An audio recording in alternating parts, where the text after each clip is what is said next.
Good evening, folks. Welcome. We're going to get started so we can make the most of the time that we have for tonight's meeting.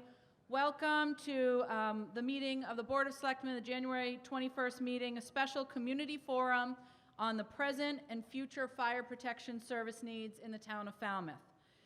We are going to start with a few presentations, one from our fire chief, and then we're going to have one from our finance director, a brief one from our town manager, and then we'll open up with questions. We can return to any of the slides, but just for the sort of ease of getting through the presentations, we really want to reserve the bulk of the time tonight for conversation, for questions, for comments.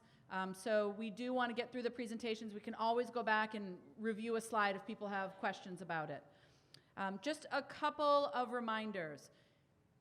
We are going to have a limit of 3 minutes per person so we can get through everybody. We ask that you, this is a similar format that we've used in other forums that we've had, we ask that you just kind of let that, these are our 2 microphones. Once the presentations are done, you can line up here, and we're going to have plenty of time, but we just want to make sure everybody gets at least one opportunity to make a comment, to share their thoughts. Excuse me. And then certainly if people want to have follow-up questions, we encourage that, and I do think that we'll have time for that. So I'll kind of keep track of the time and just really kind of limit that initial comment to 3 minutes. And this is meant to be a community dialogue. I know a lot of folks here in particular are concerned about West Falmouth. We're going to really have kind of the presentations are going to take a look at some of the issues town-wide, but certainly we recognize that a lot of folks here are maybe here to kind of speak directly to that issue, and we anticipate that this is going to be one of probably additional forums that take place. The goal here is for us to have a conversation as a community. We ask the same rules, or I mean, I hope they're not even considered rules, but just respectful dialogue. We have, you know, we are here today because we want to hear people's thoughts. We want to hear people's criticism, people's concerns, but we just ask that it's done in a way that actually fosters a solution and really fosters kind of ongoing conversations as a community. So we are going to begin. I think the chief is going to start with the presentation first, so he's going to come on up and just kind of give us an overview. And if people, can everybody hear okay? Yeah. Okay, great. If we had some issues, I just want to say huge thank you to Chris and Ryan and to all the folks at FCTV. I know FCTV has been here since 3 o'clock really setting some of this stuff up. So we had some problems at the last minute with the microphone. So huge thanks to the staff that work here at the high school that really made it possible to have a much better feed. If at any time people can't hear or something is not projecting well, please let us know. Okay, great. Come on up, Chief. I do. I have the clicker. Hello. My name is Michael Small. I'm the fire chief here in Falmouth. I tend to wander sometimes, so if I wander away from the microphone, just let me know. I've got about 12 slides, a quick PowerPoint presentation to talk a little bit about where we are today, where we've been in the past, and where we're going in the future. Obviously, and we're happy to answer any questions that come up afterwards. Both deputy chiefs are here as well. Chris Campbell, who's the communications director, is here as well, and they'd be happy to answer any specific questions that anybody has as we move forward. So currently, the Falmouth Fire Department is funded for 64 line suppression positions. 63 of those positions are currently filled. We're in the process of filling the 64th, and we hope to have that done in a reasonable time frame. We've added 9 additional firefighters in the previous 5 budgets. 2 of those are awaiting town meeting approval, and as far as the 64 positions, if those 2 proposed positions are funded, that will bring us to 66 line suppression positions. The way that divides up is 16 firefighters assigned to each of the 4 shifts. As you all know, the fire department works we have a 4-platoon system. Firefighters, the line suppression people currently work 24 hours on, 24 hours off, 24 hours on, and then have 5 days off. That averages out to 42 hours averaged over an 8-week cycle. That's a typical work schedule for a firefighter the Northeast. Just a quick overview of the fire department. Currently, we're operating 5 pumpers. We currently do not have a spare pumper. 1 ladder truck, 1 heavy rescue, 1 brush unit, 5 ambulances. 4 of those are frontline, 1 is a spare, 3 boats, and several command utility specialty vehicles.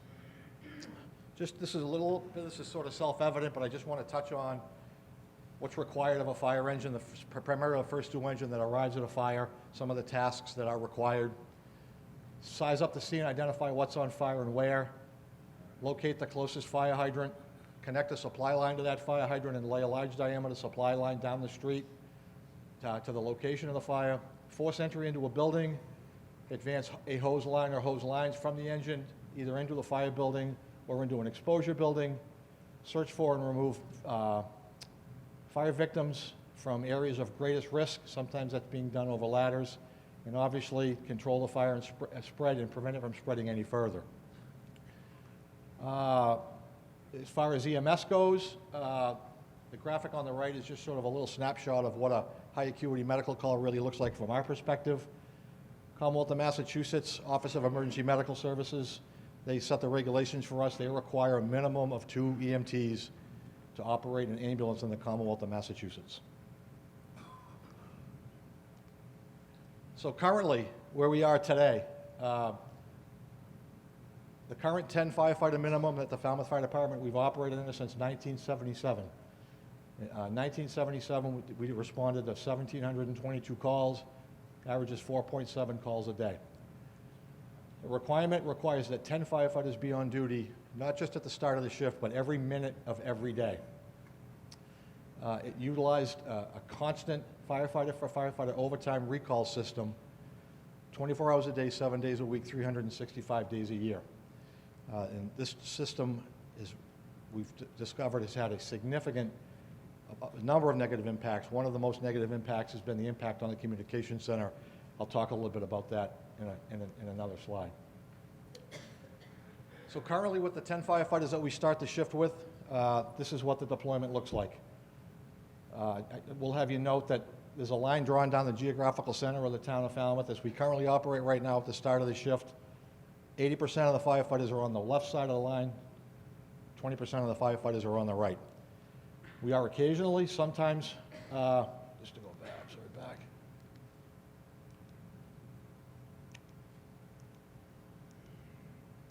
Here we go. So sometimes this one in Woods Hole is a 2. If we have extra people report to work, we will piecemeal a second person down there to put that ambulance in service. Sometimes that's a 2, but as a general rule with the 10 firefighter minimum, this is what the deployment has looked like since 1977. This is at the start of the shift. This doesn't take into account what happens when the phone starts ringing. So at any given time, on any given day, for example, this 2 that's in East Falmouth becomes a 0. And we'll back hire an off-duty firefighter to come back to cover that station as one person, and then that apparatus that's assigned to this station will respond to calls in East Falmouth and in other parts of town, driver only in a fire truck 365 days a year. That same holds true in the headquarters fire station.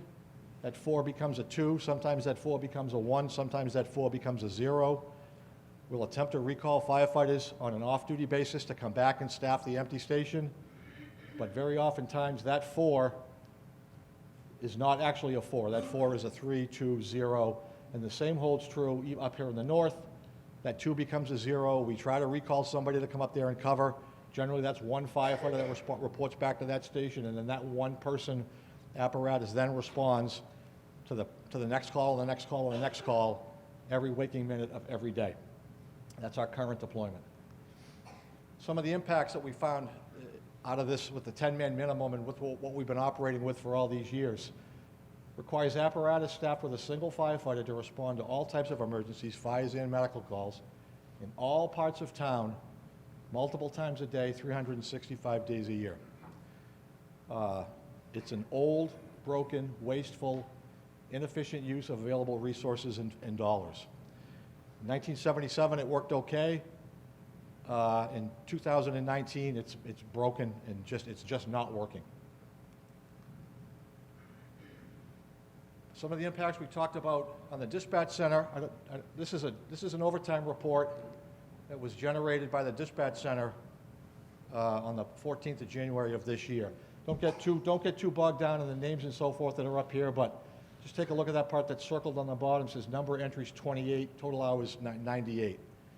Some of those overtime entries up there are administrative entries, but what this is meant to demonstrate to you folks is that this is 22 separate times on a Tuesday in January that the dispatch center had to coordinate the recall of off-duty firefighters to come back. They have to track their on time, have to track their off time. They have to assign them to where the vacancies are. In this particular day, this started at 4 o'clock in the morning. It ended at 10:30, 11 o'clock at night. Keep in mind, this report was generated on a Tuesday in January. You can imagine what this report looks like on a Saturday in July. So, where are we now? July 1st of this year. By mutual agreement between the town of Falmouth and the firefighters union, I want to be crystal clear. This is not the union's fault. This is by mutual agreement between the town of Falmouth and the firefighters union. This 43-year-old staffing plan that we've been using, ceases to exist. Keep in mind, last year we responded to 8,159 calls in the town of Falmouth. That averages 22.4 calls a day, as opposed to the 1,700 we did when this staffing configuration was first implemented. Effective July 1st, by agreement, single firefighter responses on all apparatus ceases. Huge positive step. The 24/7, 365 overtime recall ceases. Huge positive step. What the 10-man minimum is replaced with is a 14 firefighter minimum at the start of the shift. The net result of this is going to be an increase in times when fire apparatus is actually staffed and available to respond throughout the entire town. And most importantly, it ends the incredible unsafe practice of sending one firefighter out on a truck, or one firefighter to any type of call by themselves. It ends that. That is incredibly unsafe practice, and it ends on July 1st. Additionally, all of that recall overtime that I showed you on that previous slide becomes discretionary. Means that the shift commanders, the command staff of the fire department will have discretion on when to use overtime dollars in order to, on the times when we want to recall people, to cover empty stations. But that is not going to be. That's no longer a mandatory requirement. It's discretionary. I don't anticipate that it's going to be an overtime savings, but I can say with absolute certainty that the value of the dollars being spent on overtime will increase exponentially. It's a significant improvement to the service that we provide to the town of Falmouth. And again, it eliminates the single-person firefighter responses.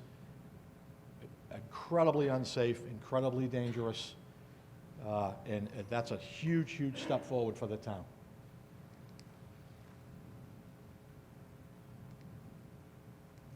Which way are we going? So what does the deployment model look like for July 1st, 2020? As you can see, again, 4 firefighters, Station 5 in East Falmouth. That's actually a lieutenant and 3 firefighters. Part of this plan calls for the promotion of 4 firefighters to the rank of lieutenant, 6 firefighters at headquarters, 2 in Woods Hole and 2 in North Falmouth. As you can see, it balances the resource deployment across the geographical component of town, and it's a giant step forward in the efficiency of our operation, and a significant step forward for the safety of the firefighters. We're not there yet. This is not the end of, it's thin. It's still thin, but given the resources available to me on July 1st, this is the best deployment model that we can operate with on July 1st to achieve all of those goals. Just a quick breakdown by area served in town between call volume and staffing levels and so forth. Headquarters district. About 50% of the calls are in the headquarters district. We're going to have 43% of the available resources assigned there. East Falmouth generates about 29 to 30%. It's 29 and a decimal point. About 30% of the calls are in East Falmouth. That'll have an officer and 3 firefighters assigned. 2 firefighters in Woods Hole and 2 firefighters in the North Falmouth station covering the northwest part of town. It's thin. I get it, it's thin. But given the resources available on July 1st, this is the best deployment model that we can do. And recognizing that 80% of the call volume in the town of Falmouth are in those two areas of town. And that's all I have.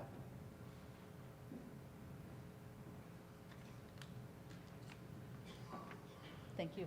Thank you. One thing I forgot to say at the introduction is part of why we're having this meeting is that, and I think most people here have probably heard, but there is going to be an article proposed by town manager, really with the support of the Board of Selectmen for this year's town meeting in April, asking for 8 additional firefighters. It will require an override, so we're going to have part of a presentation on what that means. We really want, the board really wants this article to be successful. The town manager wants this article to be successful, so we want to make sure we really educate folks about what the override will mean and what we believe is a tremendous value for that financial input. And so we'll, when Jennifer comes up, she will kind of break that down. And so the hope is that we're getting that word out and educating the public who are here or who are watching tonight on the issue of the override, so it's something that people have time to really understand and hopefully support. We really do believe that this is a department that needs additional staffing, and so that's why that's going to be proposed for this April's town meeting. Okay.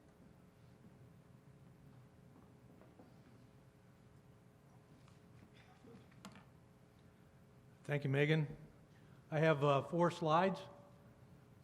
The first, they look at the potential actions for continuing to improve service levels within the Falmouth Fire Department.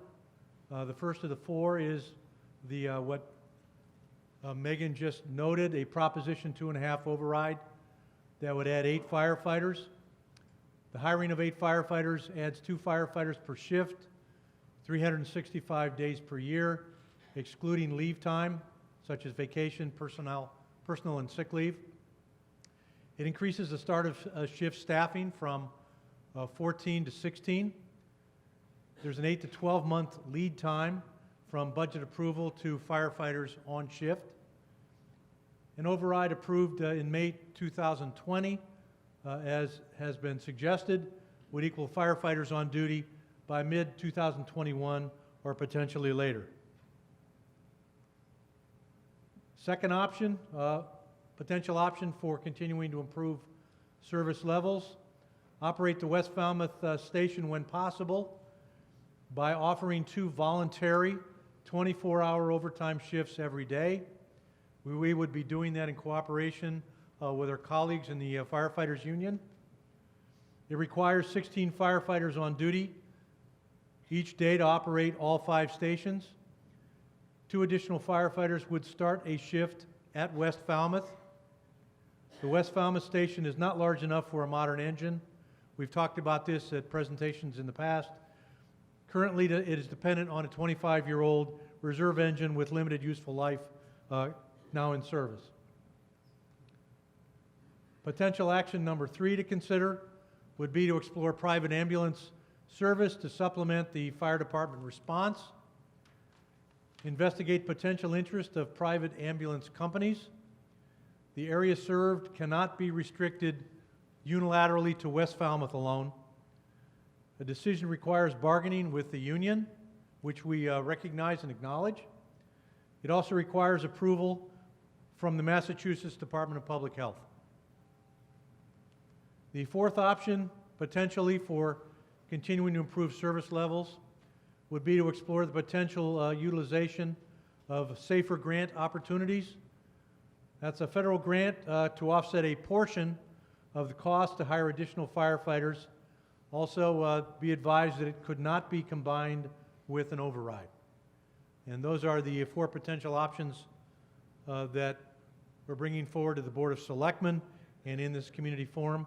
And I'm now going to pass comments along to Finance Director Jennifer Mullen for some additional expansion on what we've just noted.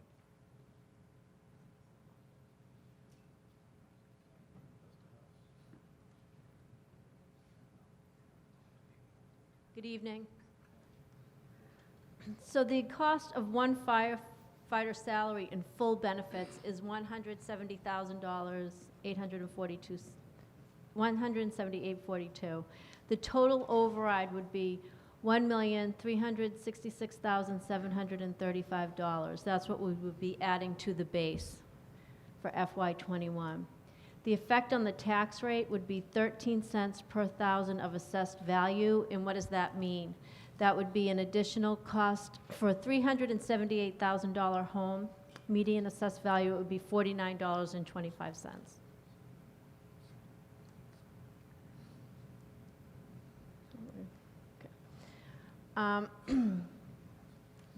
So for the SAFER grants, they haven't opened up yet, so they usually open up around February. The funds can supplement your budget, they can't replace it. So you can't, if an override were to pass, we wouldn't be able to apply for a grant and use that for say we applied for 2 firefighters and used the 2 against the 8. That will always be in addition to. And it is required that you hire within the 180-day period. And if you have vacant positions, you must fill those positions first. So if we have right now we have 1 vacant position, so we'd have to fill that before we would be able to tap into the funds for the SAFER grant.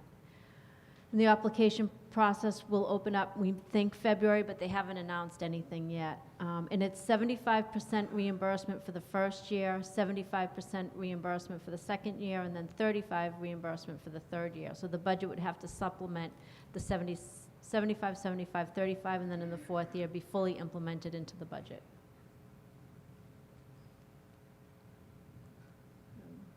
That's it. Thank you.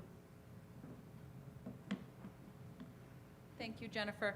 And Jennifer does, if folks during question and answer sort of want to get more detail about some of those numbers, she has how she came up with the 170 and change. She can break that down for you. Obviously, we just felt like it's, we'd rather wait if there's a question, but she has a chart, she has all that information.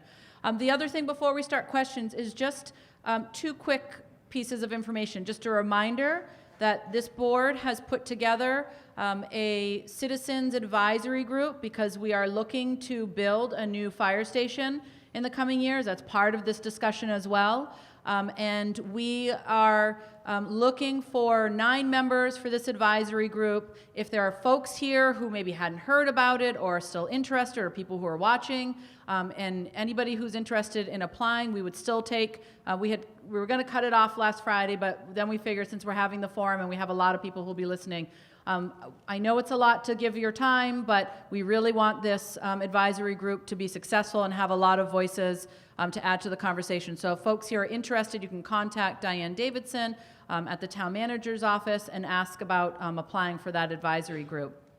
We will be really returning and having a broader conversation about a new facility in the coming months. And we have some consultant data that we'll be giving to that advisory group as they take a look at it and then ultimately make a recommendation to the Board of Selectmen. So there are a lot of moving parts here. We're talking about facilities, we're talking about staffing, and so we really, we hope to get as much input as possible on both of those issues.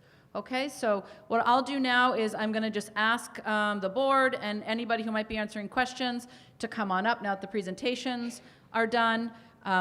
Our Assistant Town Manager, Peter Johnson-Staub, is going to be taking notes on your comments.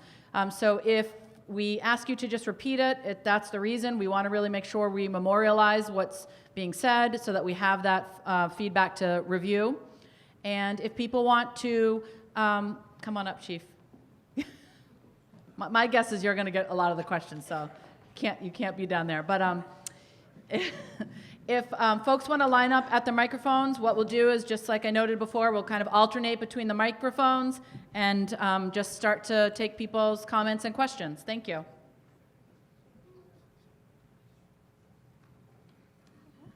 It should be on. Hello? Yeah. Yeah, Ron Clattenburg, Precinct 8, and also the president of the Shumat Valley Property Owners. I also put my name in to be on the advisory board.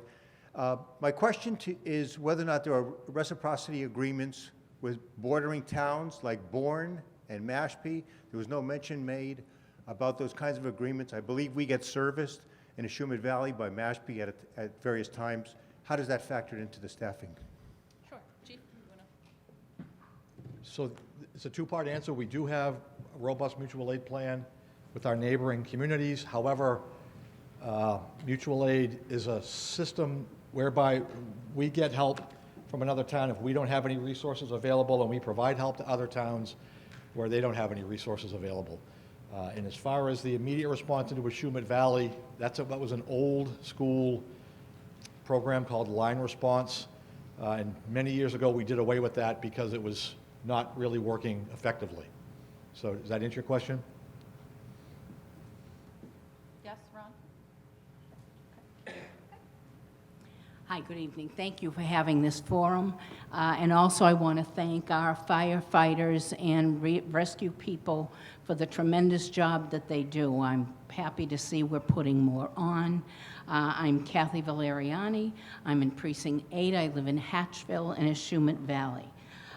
In 1980s and the 1990s, I worked with the fire department and then Selectman Virginia Valiela trying to get funding and a fire station in Hatchville.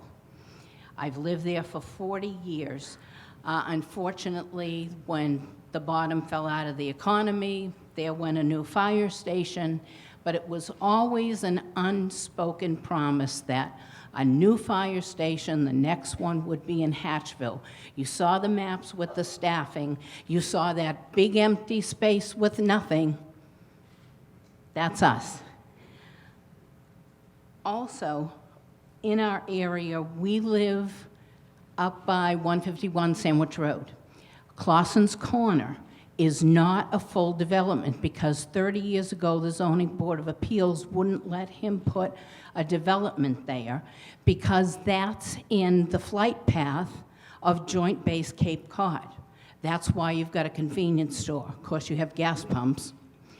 And we have planes and helicopters that fly over our neighborhood every day. Thank goodness there has never been an accident, but that's out there.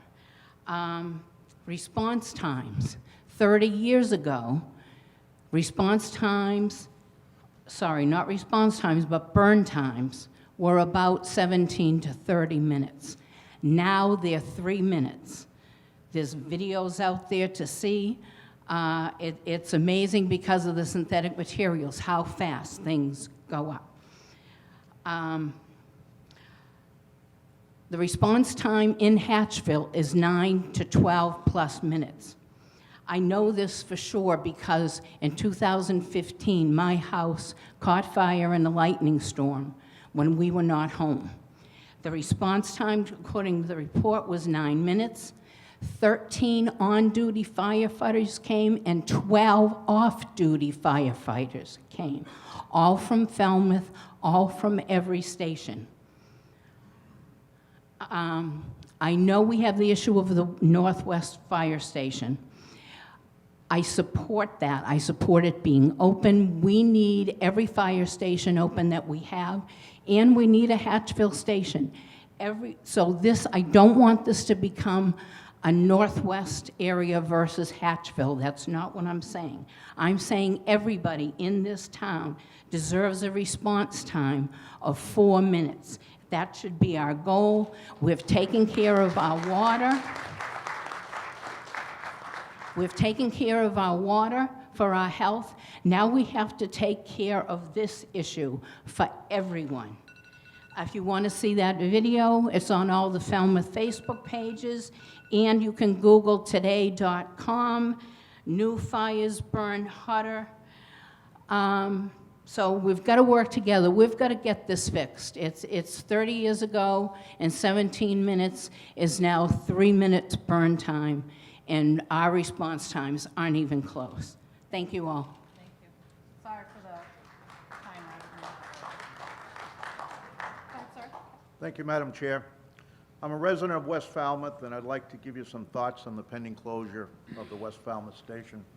My wife and I settled here as year-round residents after I retired from a 40-year career managing the Massachusetts Department of Fire Services, the Massachusetts Fire Academy, and for 23 years served as the Massachusetts State Fire Marshal. During my tenure, I responded to many of the state's communities to provide assistance during times of fire, man-made, and natural disasters. My many years of service to the Commonwealth gives me insight and knowledge to the regional and statewide fire service. I know through past conversations with past Falmouth fire chiefs that the issue of inadequate staff and facilities has been a concern to this community for many, many years. For this reason, I was pleased to see that the board had engaged a consultant to look at the design and construction of the consolidated fire station. I was hopeful that the results of this comprehensive report would provide the long-missing strategic plan to build adequate stations and deployment of staff. The recent decision by the board to create a citizens advisory committee to review the report, seek further input, and make recommendations to the select board rounded out what I thought was a well-thought-out process. With the work of the consultant not finalized and the members of the citizens group not even appointed, I find it hard to understand how the decision to shutter the West Falmouth Fire Station is made with the safety of the residents of West Falmouth in mind. This decision will clearly reduce the level of fire protection to that community. I do understand the chief's reasoning to add staff in East Falmouth, a section of town that has a high percentage of call volume. In part of his more robust staffing model, I support his decision, but not at the expense of less fire protection in West Falmouth. In our business, minutes count, seconds count. In the case of a cardiac event, the rate of survival decreases by 10% for every minute that an AED is not applied. In the case of fire, as you just heard, in today's world of plastics, engineered lumber, and modern furnishings, the U.S. Fire Administration and the National Fire Protection Association state that occupants have between 3 and 5 minutes to escape a fast-moving residential fire. 30 years ago, that number was more than 15 minutes. These factors dictate strategically placed firefighters that will arrive at the scene of emergencies very quickly. I strongly disagree with the decision to reduce the number of staff fire stations that will result in delayed responses and response times that exceed NFPA standard 1710 for response times, as I say. Without being overly technical, let me share an example. This decision also has serious consequences for outside the village of West Falmouth. In the case of a working fire, the quick response of apparatus and firefighters extends beyond the arrival of the first truck. As the chief explained, the first arriving firefighters enter a structure for search and rescue or to initiate fire attack. They need assurances that additional apparatus will be close behind. So with less station, travel times are increased in those areas where the West Falmouth apparatus responds today. Without West Falmouth Station, the response time of a second and third due apparatus from headquarters East Falmouth or Woods Hole to a fire in North Falmouth is increased. I'm deeply concerned about the safety of those first arriving firefighters that may become trapped or run out of water from their truck without the rapid arrival of additional resources. Professionally, I know the chief, and I know his command staff, and they are professional firefighters and administrators. I believe that this decision is based upon a higher authority, dictating a budget number that forces the chief to manage a department that has never had adequate staff to meet the demands placed upon this department. Falmouth responds to more than 8,000 calls a year, more than any other department in Cape Cod. While the recent collective bargaining agreement has been raised as one of the reasons that led to the station closing, the fact is, and please listen, that no firefighter should ever have to bargain for their own safety and health. One-person fire apparatus is extremely unsafe. The decision to eliminate the one-person fire station should have been implemented many years ago, as no other community on Cape Cod or beyond has one-man fire stations today. The town has failed to take advantage of a very successful federal program called SAFER. I am pleased to see that it's on the table today. That program has been here for 10 years, and the opportunity has existed for the town to take advantage of that. 6 communities on Cape Cod have taken advantage over the last 5 years, opened up unmanned fire stations, and increased staffing to existing fire stations. My career taught me the importance, I'm almost done, please. The career taught me the importance of fire protection for both the residents of town and the health and safety of firefighters. I would hope the decision to shutter the fire station is not taken and that the town works through a process that initially established to come up with a strategic plan. And finally, as elected officials, I look to all of you as the Board of Selectmen. You have the ultimate responsibility to provide for the safety of the residents, and it rests with you. Thank you.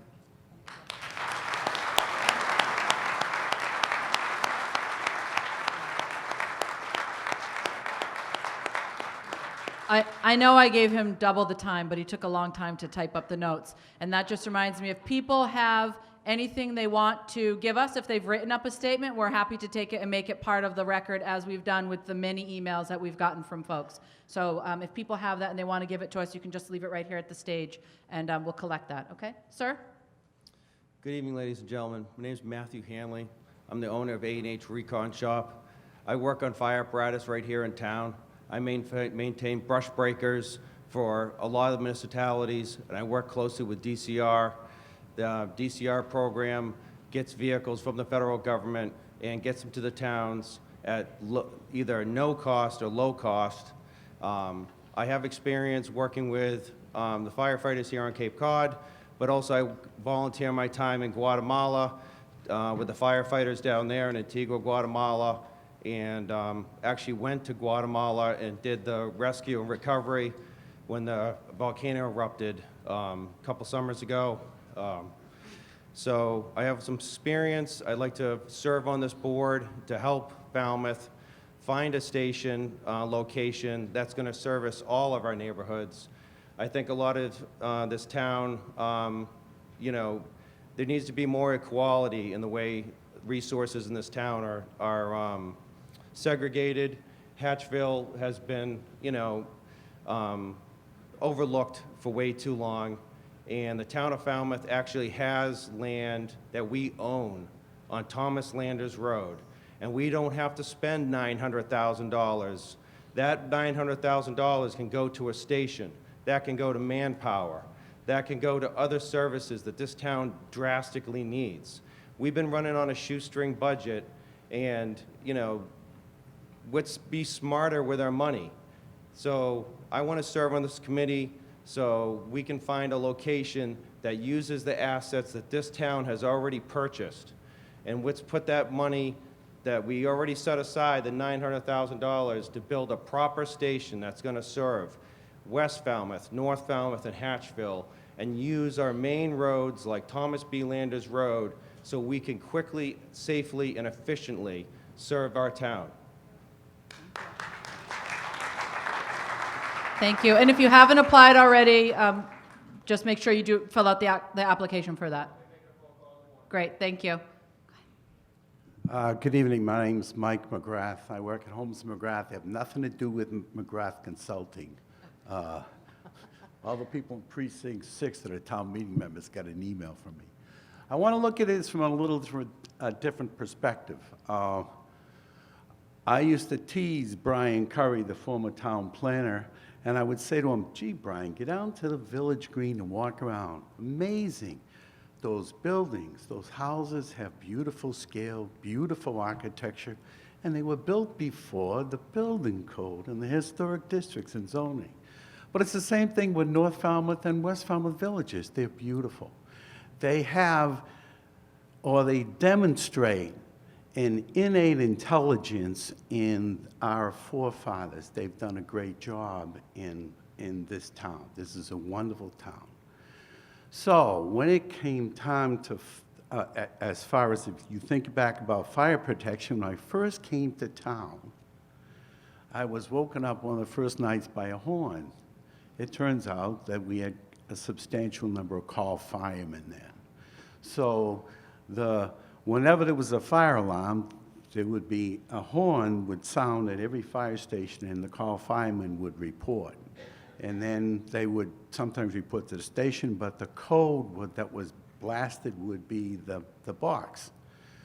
So let's think about the innate intelligence of our forefathers. They put the fire stations where there was the most amount of people. So West Falmouth is here in an area that, one, had a lot of people that could be called firemen. Same with North Falmouth, same with Woods Hole, and same with East Falmouth. I did some studies way back when Ballymead was permitted, and I did go into some of the fire protection response times at the time. And the overwhelming percentage of the calls were ambulance calls. So when I look at West Falmouth, it's appropriately sited. The building is too small. We need to add on to that station to fit a normal fire engine. Unfortunately, I have a saying that the only thing that increases faster than the federal deficit is the size of fire engines and ambulances. When I did do the Ballymead material, the studies, I did research what happens with fire engines in like Europe, which are much smaller roads, and they actually have smaller fire engines. So to me, we need to be represent the will of the people here. And I think the will of the people in West Falmouth is to add on to the West Falmouth Fire Station. What's ironic is when I talked to the neighbors, one of them said, hey, there's a brand new septic system. It turns out the county or somebody has spent an enormous amount of money putting a denitrification system in the West Falmouth station. So my attitude is add on to the West Falmouth station, put a fire truck and an ambulance there, because there's an enormous amount of people that get served by it, and it's the right thing to do, and it's what the people want. Thank you.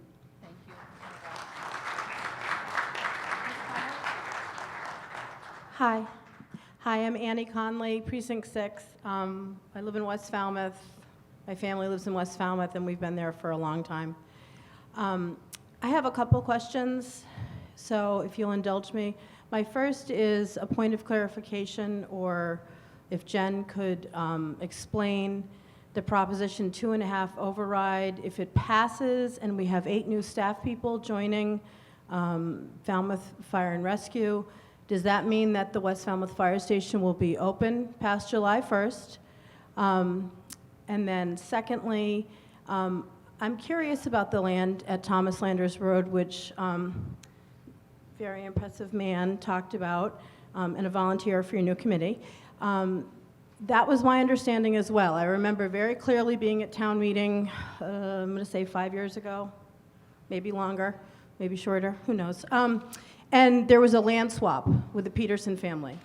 And the land swap article passed, and part of the argument for allowing this, which town meeting doesn't typically like to do, was so that the town could get frontage on the road so that they could use the previously landlocked parcel. So I'm all for using land we own.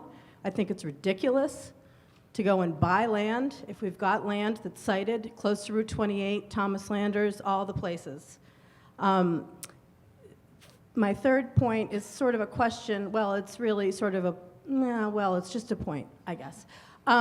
When I was looking at the slides and paying significant attention to all the numbers, which I thought were impressive, I'm a numbers girl, I was horrified. I'm sorry to be critical or unkind, but how can we be at a staffing level that we had when my family came to town in the 1970s, in 2019?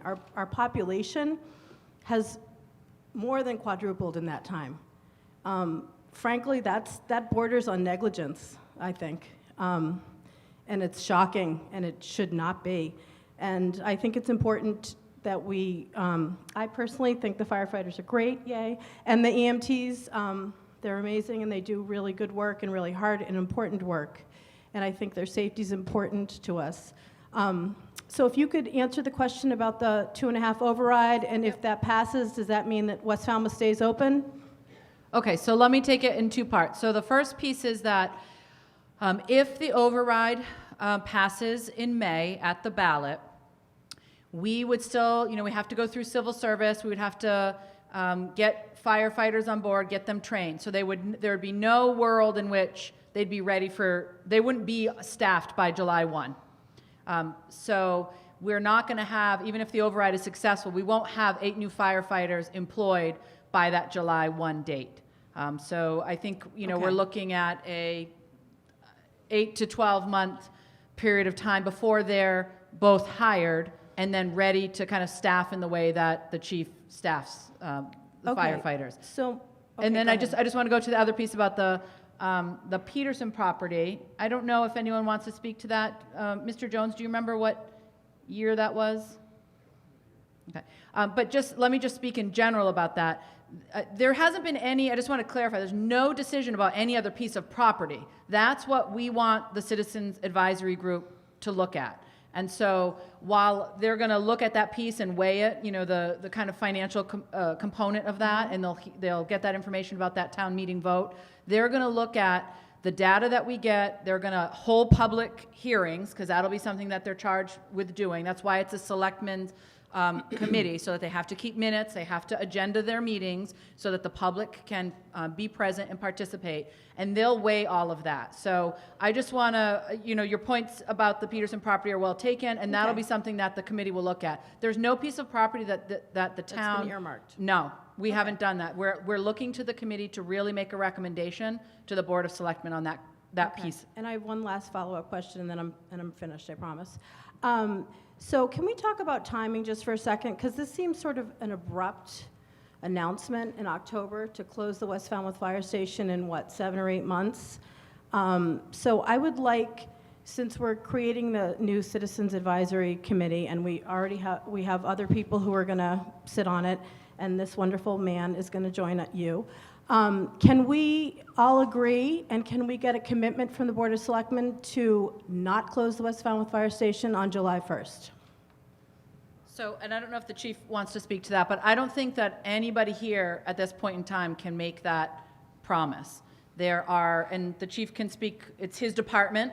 We don't, the Board of Selectmen doesn't tell the chief, and the town manager doesn't tell the chief how to staff his own department, and he can kind of speak to why, why that closure is sort of on the table. And I think, just to go back to your other point, your point is well taken, and somebody else made the, acknowledge that for a very long time, after 2008, this department was really starved for firefighters for a really long time, and we are playing catch up. And that does put us behind the 8 ball in terms of having more options available to us.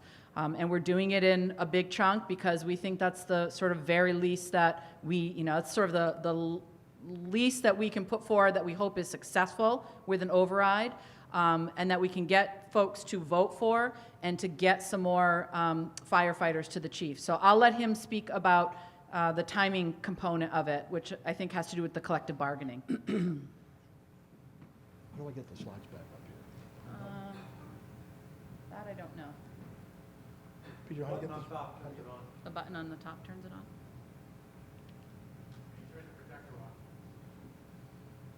Oh, okay, let me go see if I Okay, yeah, I want to get that slide back up.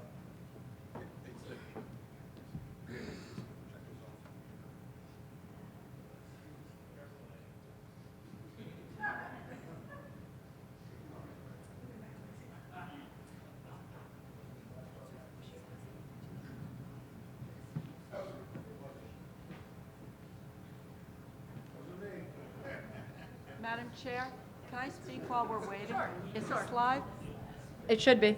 Okay, so while we're waiting, speaking as an individual, the board's not making any decisions tonight, but I don't think there's any more important municipal function than the safety of people in the town. Public safety, police, fire, ambulances, this is fundamental to why we pay taxes. We have some options. What I saw, $50, it was a better plan than considering closing now without a plan to address this specific part of town. And when we look at the increased response times, I mean, speaking as a mother whose daughter had a heart attack at 30 years old, minutes count. And I think that we can do a better job of planning here. I think certainly, the fire facilities need attention. We need attention to our staffing. We need attention to the safety of our firefighters. And I don't think there's any question but that the citizens have woken everyone up and put a spotlight on this issue to really show that we've just really been lucky up until now. We have dedicated firefighters who are ready to risk their lives and to protect our lives and property. And it's time that we focused on that issue and really gave that attention and put the money towards that now. We have this opportunity. It's one of the plans that the Board of Selectmen is discussing, and I really appreciate all of the support that showed up tonight to talk about this issue and give support.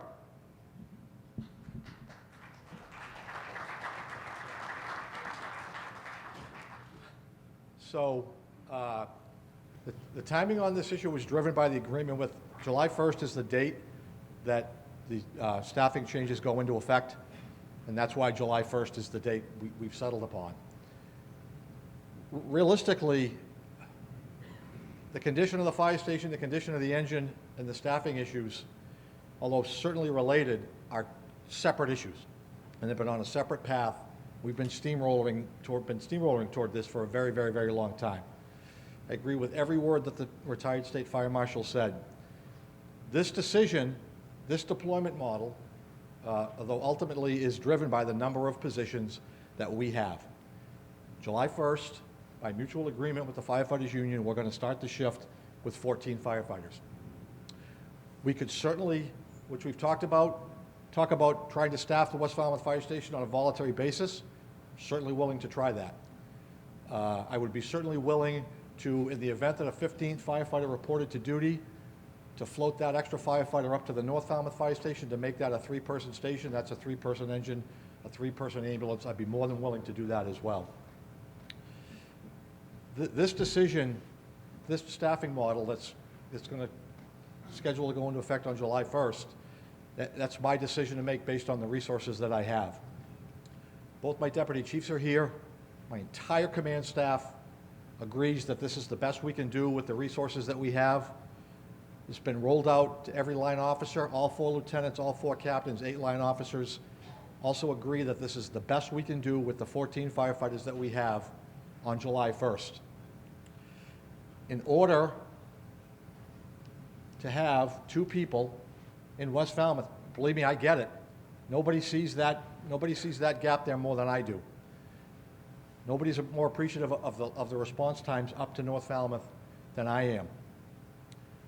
In order to have a 2 right there is going to require subtracting 2 from one of these other places. Could we close the North Falmouth Fire Station? Float those 2 people down to the west? We could. Take an engine and an ambulance out of service.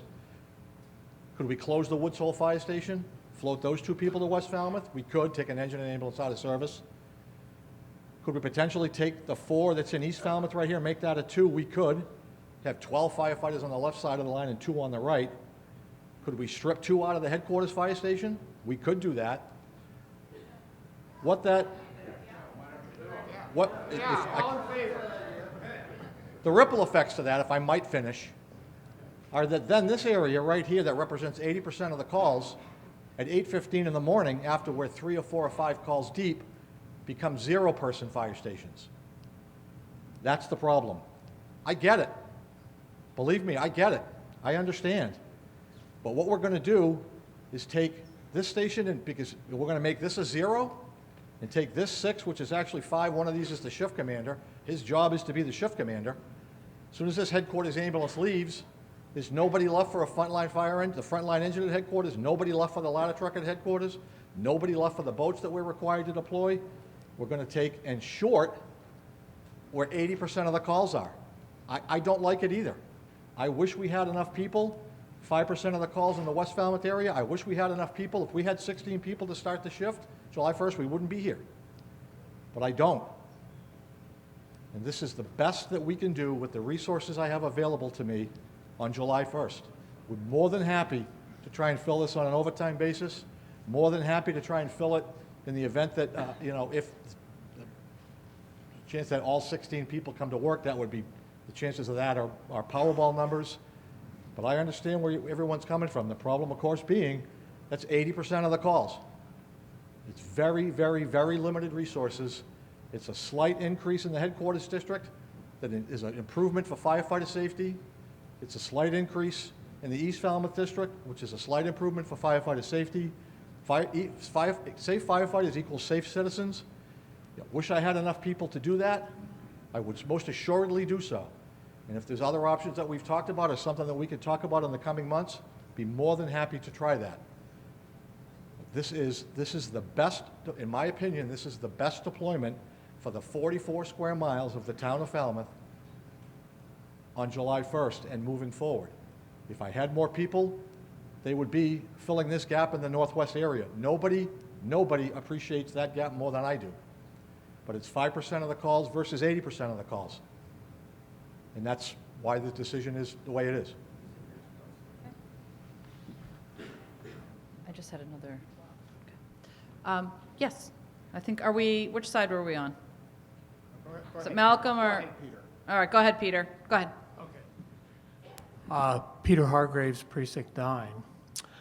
I know we're going to be successful because I love the way that this leadership group coaches and leads the resolution of these problems. And tonight is the opening shot. But I'm very confused. When I walked in, there was a person holding a poster that said, "Safety for the town of Falmouth."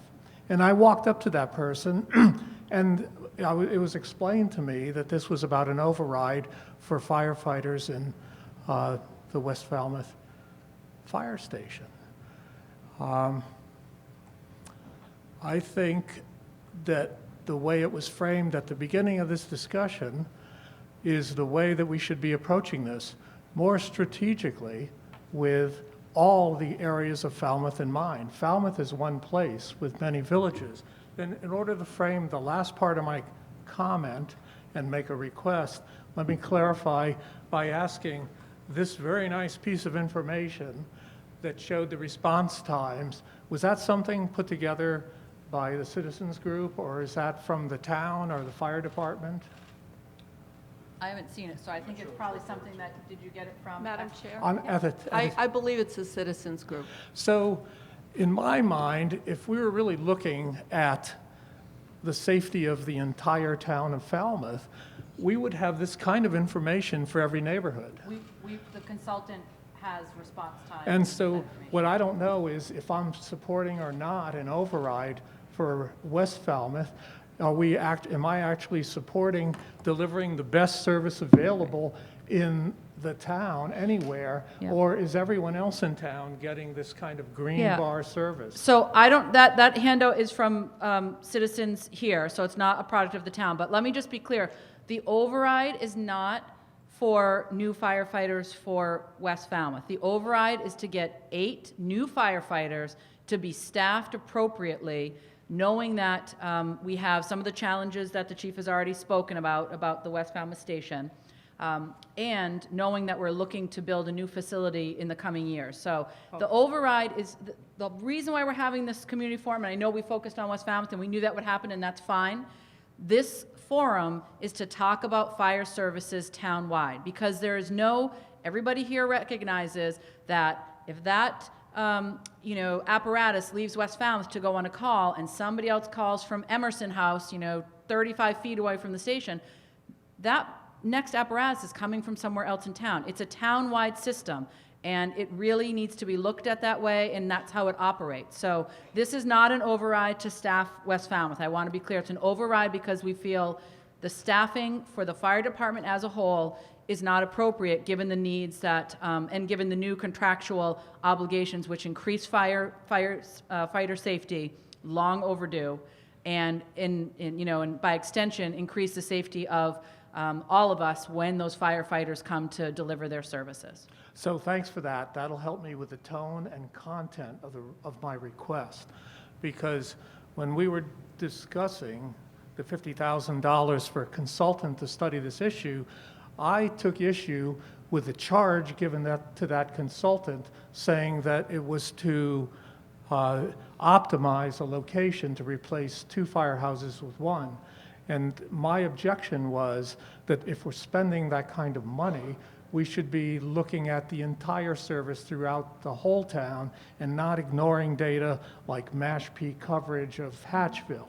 And so I totally support a strategic look in all of the villages. And I think if the response times have to be 7 minutes for everyone, then that's an equal and fair distribution of our resources so that every citizen is equally protected.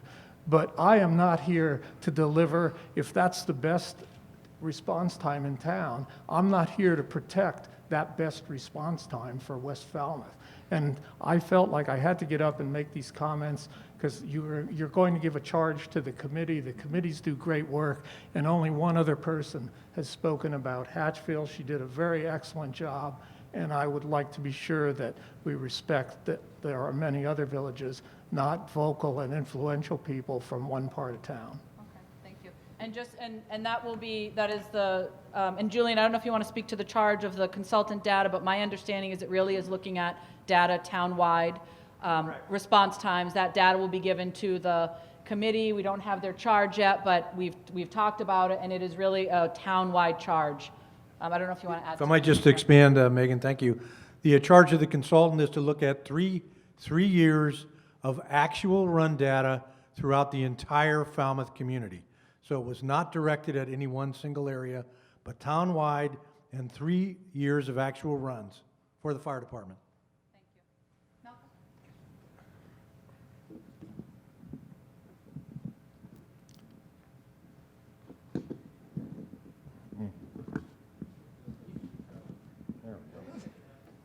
Malcolm? Malcolm Donald, 1,250 feet from Win 2. Thank you for, first of all, thank you for having this forum tonight. It shows a really responsiveness on the selectmen's part to the village, well, to the people of Falmouth and especially the village of Falmouth. I had an occasion a year or so ago when my wife ended up unconscious on the floor. And this was in the, it was, I don't know, middle of the night. And I called 911, and pretty soon the Falmouth Fire, the West Falmouth fire engine comes roaring up the street, and the fireman gets out, the medic gets out, and he starts attending to my wife. And before he could get too far, here's the ambulance is right behind him. So what does that tell you? Tells you what's the function of the fire engine. Well, the fire engine function was to get the paramedic from the station to our house. Now, did he need a fire engine to get him to the house? No. He could have used a Ford Explorer type vehicle. And as a matter of fact, if he had used a Ford Explorer type vehicle, I'd venture to say he had been at our house faster than he was with the fire engine. Now, so this, I'm very, very encouraged to hear Chief Small said he'd consider any options. Now, this is an option that I'd like to put forth. What we need is to, first of all, what we need is the fire engine to stay, firehouse to stay open. Okay, here's my idea. Here's my idea. Have one fireman at the firehouse, just as it is right now, and give him a Ford Explorer that's fully equipped with all his medical gear. And according to Chief Small, the medical gear that he needs could fit in a Ford Explorer. So he gets I call the 911. He jumps in the Ford Explorer and comes up to my house to take a look at my wife, to start working on her. And then the ambulance comes. All right, now, so what? You don't need two, according to Chief Small, you don't need two firefighters to drive a Ford Explorer. This is very critical. A Ford Explorer is not a piece of fire apparatus. So here you go, so you got them here, you solved it, why not? Thank you.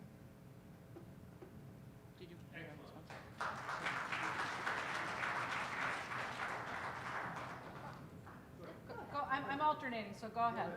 Go ahead. Okay. Hi, good evening. Annie Hart Cool, Precinct 6 Town Meeting Member. So on October 22nd of 2019, I was revived by the West Falmouth fireman at 6 a.m. in the morning when my husband discovered me on the floor. He was with me what felt like an eternity when you're in a crisis until the ambulance arrived. I didn't know who that person was. I still can't tell you. You can look up in the calendar, I guess, find out who it was. But when I got into the ambulance, the other EMTs said, I said, who was that guy? And he said, that's the West Falmouth Fire Department. So I take a little bit of offense to being part of the gap because it comes very near and dear to me. Seconds counted that day. I couldn't be here with you. And so I'm not feeling really great about the idea of losing that fire department or having extended time for those of us in that gap. That doesn't mean that I don't want Hatchville to have a good response time. Please, no hate mail. I just really believe that we need to come up with a better solution for everyone in town, and keeping the West Falmouth Fire Department open, as Mike McGrath so very smartly pointed out to us. Fire departments were put where the people were, and that's why that firehouse is there. So I would like to just say I am absolutely in support of 8 more firemen. Our first responders, can't live without them. I'm proof of it. And we can't make neighborhoods an expense of this change. So please, let's keep that West Falmouth Fire Department open and use these 8 new hires well.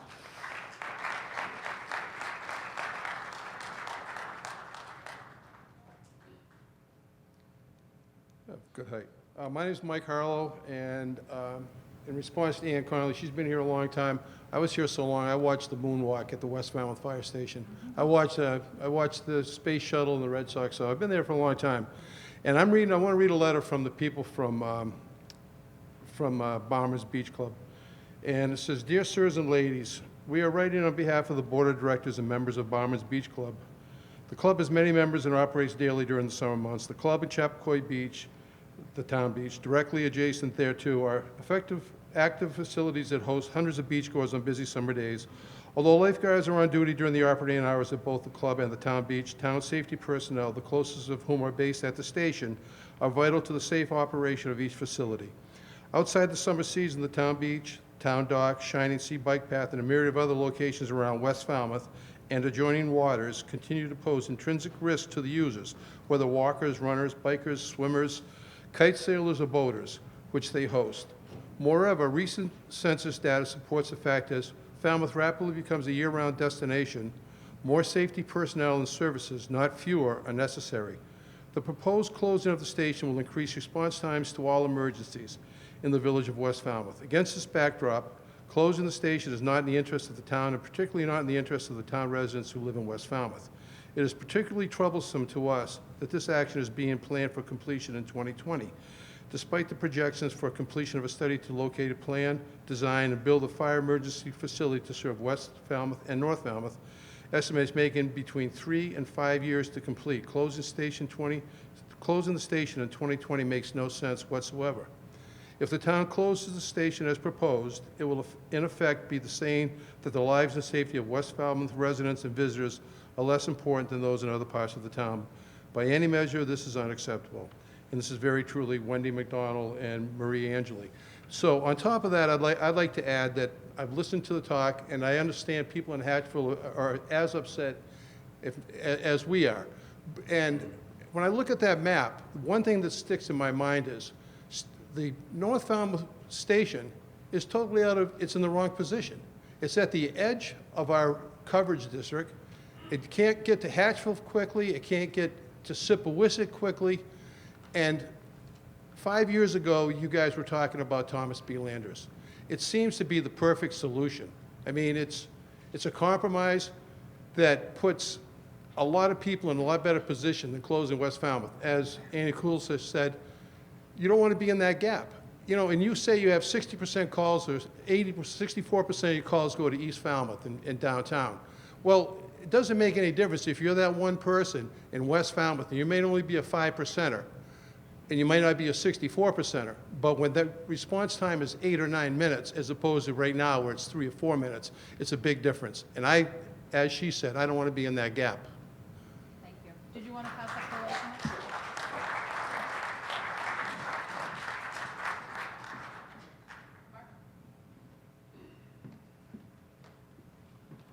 Mark Finneran, I got a couple of questions. First off, you say there's just 5% of the calls come from West Falmouth, but there's only a fire engine in West Falmouth. There's no ambulance there. And most of us know that 75 to 80% of the calls, I believe, are ambulance calls. So would that not be an artificially low number because there's not an ambulance making calls out of there as there should be, as Mike said, and everyone else? That's my first question. Do you want him to, why don't we just have, do you want him to, Yeah, it's all going to add up, though. I'm not, no, I haven't, I'm not going to shut you down. Come on and just let him answer as we Yeah, go. So that- that's, The call volume breakdown is 5% of the calls of either fire or EMS are generated in the West Falmouth district. There's nothing to do with what goes there first. 5% of the calls in West Falmouth. Four to decimal point. including ambulance Yes. calls? Really? Yes. All right, it seems like it's a large area to cover, and one would have more calls there. And I would say that if there was an ambulance there, the coverage would be better. This has been an issue for a long time. I've looked at 30-year-old studies from firemen that have been retired for 20 or 25 years, and there was the talk of Thomas Landers Road and also somewhere in the neighborhood of Ranch Road, because Hatchville's always been an issue. The grants you were talking about, is it true that if we hire these, do this override, we can't take advantage of any of those grants and that money gets left on the table? So I'm just going to have Jennifer come up Okay. and speak to it. Nice day, yep. Yep. If you could just answer them as I go, I'd appreciate it. Go ahead. So if the override went through, that would be for 8 additional firefighters. If we applied for the grant, then we'd be hiring 10 additional firefighters. So we can't use it for the, so in other words, if you have funding in your budget for a certain number, you have to fill those vacancies, and then you could go to the grant to look to fill additional, to fund additional vacancies. Okay, how come we can't take the grants and take 6 firefighters and take some of that money that we're leaving on the table? I'm sorry, these are involved questions, but You mean if we ask for, I just want to make sure I understand what you're ask saying. for 6 Ask and for- take 2 with the grants. There's a couple of $100,000 for the next 5 years. I guess, That adds up, doesn't it? so we can look at that, but I think from, and Okay. I'm not going to speak Well, it for needs the- to be looked at, I Okay, think. Let me just finish what I was going to say. From the position Sorry. of the board, and I'm speaking for myself, but the thought is, we need 8 as a minimum to staff the way that we need to staff. We don't want to assume that we're going to get the grants and then, sort of run up against it later on. So the goal for I think if you look at that breakdown of $49 kind of for the average home, the price of the average homeowner, I get it. This is why we've constrained our spending on some of these things for a long time, and it's really long overdue to put funds into public safety. And so that's why we're asking for 8. We don't want to have, 6 doesn't really help the chief that much. I mean, obviously he'll take anything he gets, but 6 doesn't get us to even the kind of basic level that we believe we really need. So, if we build another, we're going to build another facility, when we build another facility, we're going to be looking at staffing again. Well, So we'll be back here looking for more money then, obviously. we're all, you know what? Yeah. Municipal governance is always looking for money because that's the way it runs. Yeah. And if we want a certain level of services, we have to pay for it. And it never gets cheaper and it never gets less expensive. But we've heard tonight, there's a significant value to it. So we're going to try to use the grants where we can use it. But we want to make sure we give the chief at least the minimum, or if the public votes for it. All right, I was at the forum at the West Falmouth Fire Station, and I don't even want to get into it, but I always seem to anyway, so here we go. I asked the chief what was the bare number of men he needed to keep the fire station open. He told me 5. First off, we have 5 new firefighters. Then after that, Mr. Johnson Staub came up and told us it was 8. So I'm kind of confused as to what the number really is. You want the chief to tell you? Or do you have one? Yeah, I got a little bit more. Okay, go ahead. If you don't mind. I think that these numbers have to be answered to us because there is a discrepancy there. And also with this article, is this a placeholder? What you seem to show us there was 4 articles. Have you made up your mind what you're putting up there yet? No, those weren't, okay. You're putting in an article, correct? We're putting in an article about, yeah, thank you. So It's actually, no, it's a good question. It's just a placeholder at Yep. the moment. It's gonna be an article about an override for 8 firefighters. Those other things that you saw are about staffing with overtime, the safer grants, and whatever the other, I forget what the last one. Sorry, private ambulance. Those they wouldn't need to go to town meeting. Those are all things that we are taking a look at to try and address people's concerns. So the only piece that's gonna go to town meeting is gonna be the override for the 8 firefighters. So thank you, that clarifies. Okay. Well, we had a hiring freeze in 2008 during the recession. It's now 2020. That was 12 years ago. These grants have been on the table for 10 years. And I'm sorry again, but for us not to have taken advantage of these in the past is, in my mind, poor management. I don't think we have enough information on the table at the moment. And I didn't know what was going on here. So last Friday, I put in this article. Shall town meeting vote to ask selectmen to ensure the West Falmouth Fire Station remains open and staffed until such time that a new station is constructed, opened, and staffed, or take any other action on this matter. I mean, we worked ourselves into a corner, but we have coverage problems as it is, and adding to our coverage problems and throwing all the people in West Falmouth into the position that Hatchville's in already, in my mind, is totally unacceptable. And again, I see this as much as poor management. Right now, we don't even have any answer to all the questions. And the way selectmen usually do it is they would put this article last afterwards, but it's protection, and that's a good word, for everyone in this town, especially the people of West Falmouth. And we really need more information. And this is too long a time coming. And further, we have other departments in this town that are in the exact same position. And again, it's management, and in my mind, it's unacceptable. I don't know how anyone else feels, but I don't mind saying so. And closing this station is just not acceptable. Thank you. Thanks. And I'm just going to have the chief address the issue about the 5 and the 8. I'm not sure what Mr. Finneran, if you could just, how many do you need to? I'm not sure about, I recall talking to Mark briefly. I clearly misunderstood a question. If I said 5 isn't divisible by 2. We clearly, so I'm not sure if, I'm not debating, I'm not denying that we had that conversation, but then every budget I've asked for the last 4 years has been to get to a number of 16 at the start of the shift. So I'm not sure what I said to you, but either I did ask that question. You said 5, and then Mr. Johnson Staub came up. Either I misunderstood your question or... It's entirely possible. I think there's a lot of misunderstanding here at the moment. But also, I've been told by other firefighters that the staffing is actually there to keep everything the way it is and put 2 in West Falmouth. So I think that, or at least I believe that is still an option. Oh, I mean, you saw the numbers. The Yeah. chief talked about where he would take them from if he was going to put them there. He's explaining to you why, at this point in time, that's not the, deployment model that he's recommending. So can that theoretically, the numbers happen like that? Yes. I mean, that's why he went through and showed you where they would come from.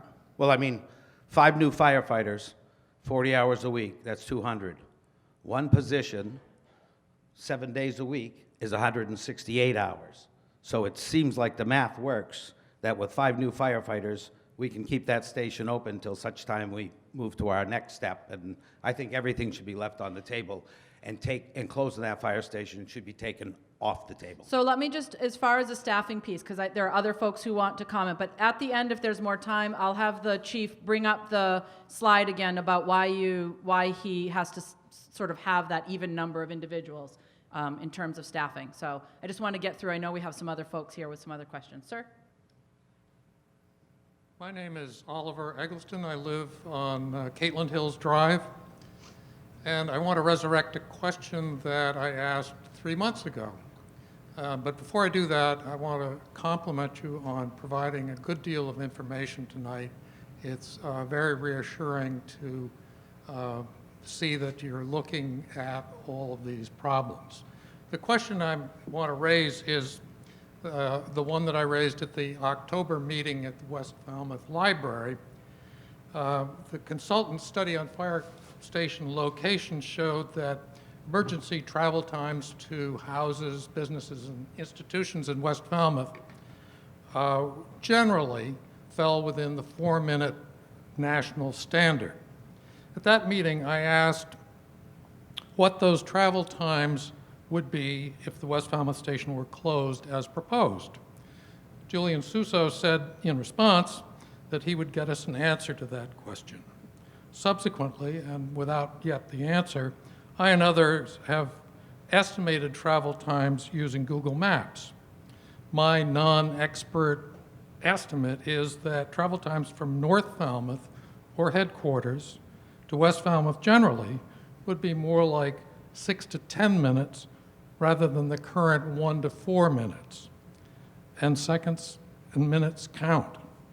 So my question to our selectmen, who I think oversee plans for public safety, is whether you would agree with my estimate of 6 to 10 minutes travel time without the West Falmouth station, or do you have a more expert estimate? In either event, as our elected officials, do you think doubling emergency travel time so that it falls outside of the national standard is acceptable? And I ask this with respect. Thank you. I don't know if anyone wants to speak to I don't think anyone can speak to the travel time. I think we'll get that's part of some of the information we'll be looking at with the consultant study. So I don't think anyone here can speak to the average travel time. I think we've probably, the best that we can do in terms of our information at present is, you're using Google Maps. Obviously, there's lots of other things that come into play.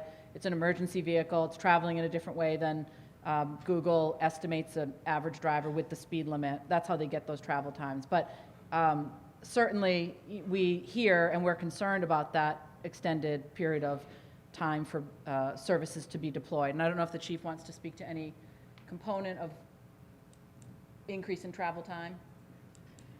Okay. So, thank you. So that's not to say what I'm saying is we still owe you an answer, and that's why we have some of this data being collected, and that's what we're going to sort of piece together with the other information as we have the conversation about the placement of a new station. So, thank you. I've noted it, and we will get back to you about that information. Sir? Thanks. My name is Jag Austin, and I live in West Falmouth. I've lived there for many years. My dad lived there, my grandfather, and a few behind him. Two things that are important to me are public safety, which is number one, and infrastructure. I put public safety ahead of that because I don't really care how the roads are. If we don't have police and fire, I wouldn't be living here anyway. You say that only 5% of the calls are West Falmouth. Well, that's about 400 calls. I don't know if any of those calls were really important, but if you're one of the 400 that's having a serious problem, it's pretty darn important. I kept my father patched together for a few years. Thank God for the fire department. They'd come running in the house and, he's good for another month, he's good for another month. Well, eventually it ended, but, I was darn happy that I had him for as long as I had him. My question is this: if you're proposing that we need more firefighters or EMTs or whatever you're looking for, why don't we bring the whole thing to the table so we can staff the town properly and cover all the stations? Why are you just sort of piecemealing this when you know it's only going to get you so far, but, yeah, we might be able to cover West Falmouth with overtime guys.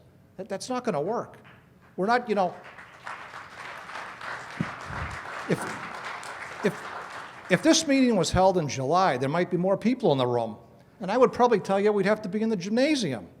But we're meeting now, and it's a good place to start. But I really think that if you're going to propose a plan to get the town where it needs to be, we should not bite off the apple a little bit at a time. Go forward, tell us what you need, and get the support. Thank you. Thank you. Do you want to?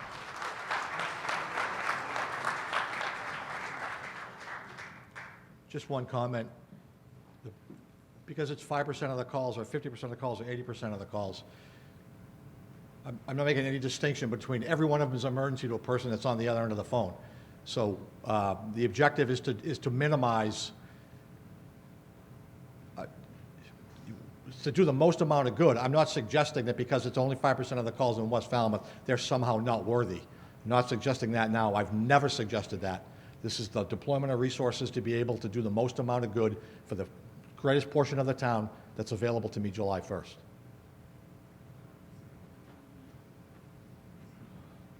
You know, and as far as, you know, 8 is the minimum that we need in order to have 16 across the board at the start of the shift to have a 4-person response model in the northwest part of town.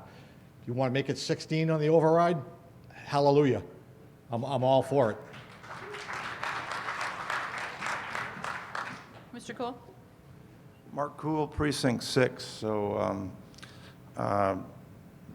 this is a question with regard to option 2, which was the voluntary overtime demand. And I guess my question is, coming out of a 36-year public safety career with the federal government, anytime public safety is involved, I was part of the union. It was mandatory overtime. It wasn't voluntary. So, number one, my question to Chief Small would be, or anybody that can answer, could that perhaps be a mandatory instead of a voluntary on that option? And so to continue realizing that would cost money, could that option and that monetary fund be part of the, because there's going to be a time gap of, if the override succeeds, there's going to be 8 additional firefighters, but Chief Small, you had alluded that it was going to take 7 to 9 months. Realizing that that time frame is well after the July 1st closure. So as to prevent the closure, my question then becomes, could there be consideration given on the article that's asking for the override to incorporate appropriation funds for overtime, mandatory overtime, to staff at the contractual requirement of 2 at the West Falmouth Fire Station, so as to maintain a continuity at the West Falmouth Fire Station until the appropriate, if the override goes into effect, until the 8 firefighters are able to fit into the model. So I can't speak to the financial part. I can speak to the mandatory overtime. The current agreement with the firefighters union allows mandatory overtime up to 14 at the start of the shift. There's going to be a whopping amount of mandatory overtime just to get to the 14, especially for the first several months through the summer. More mandatory overtime than I particularly care to even think about. A lot of mandatory overtime. In order to mandatory overtime to 16 people, we'd have to negotiate with the union, we'd have to cancel every day off, we'd have to cancel vacations, we'd have to would have firefighters working 96 straight hours. It's just not practical to mandate. Currently, one unfilled position, 5 of the positions are filled. Those men have not, those gentlemen have not been to the academy yet. They won't be floor strength until the fall. Got 3 firefighters out on long-term injury leave, 1 additional one going out next month. The concept of forcing the entire shift to come to work every day is just not practical. We did it during the Reagan years.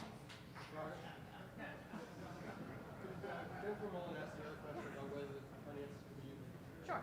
Could you answer the other question about, about for the funds for overtime? Well, there are currently funds in the overtime budget, so we would, This increased overtime. Could the Proposition 2.5 override be used for to pay the voluntary? Doug, do you want to say this? yeah, to the audience? I'd probably have to look at that, because the wording from DOR, that override has to be paid for what you're telling them that you're going to give the community.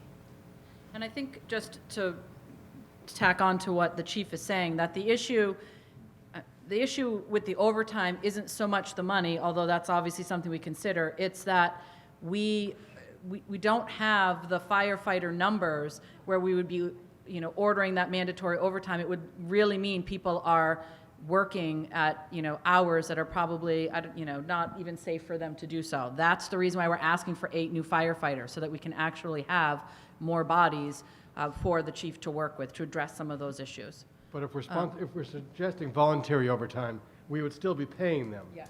The mandatory requires it. Yes. So there still needs to be some money in place to use the voluntary overtime. And that's the reason I wanted to find out, as Mr. Cool suggested, if the override will at least be able to fund that. Okay, but I think that, and we can get some clarification on that, but I think what Jennifer is saying is that we have money in the overtime.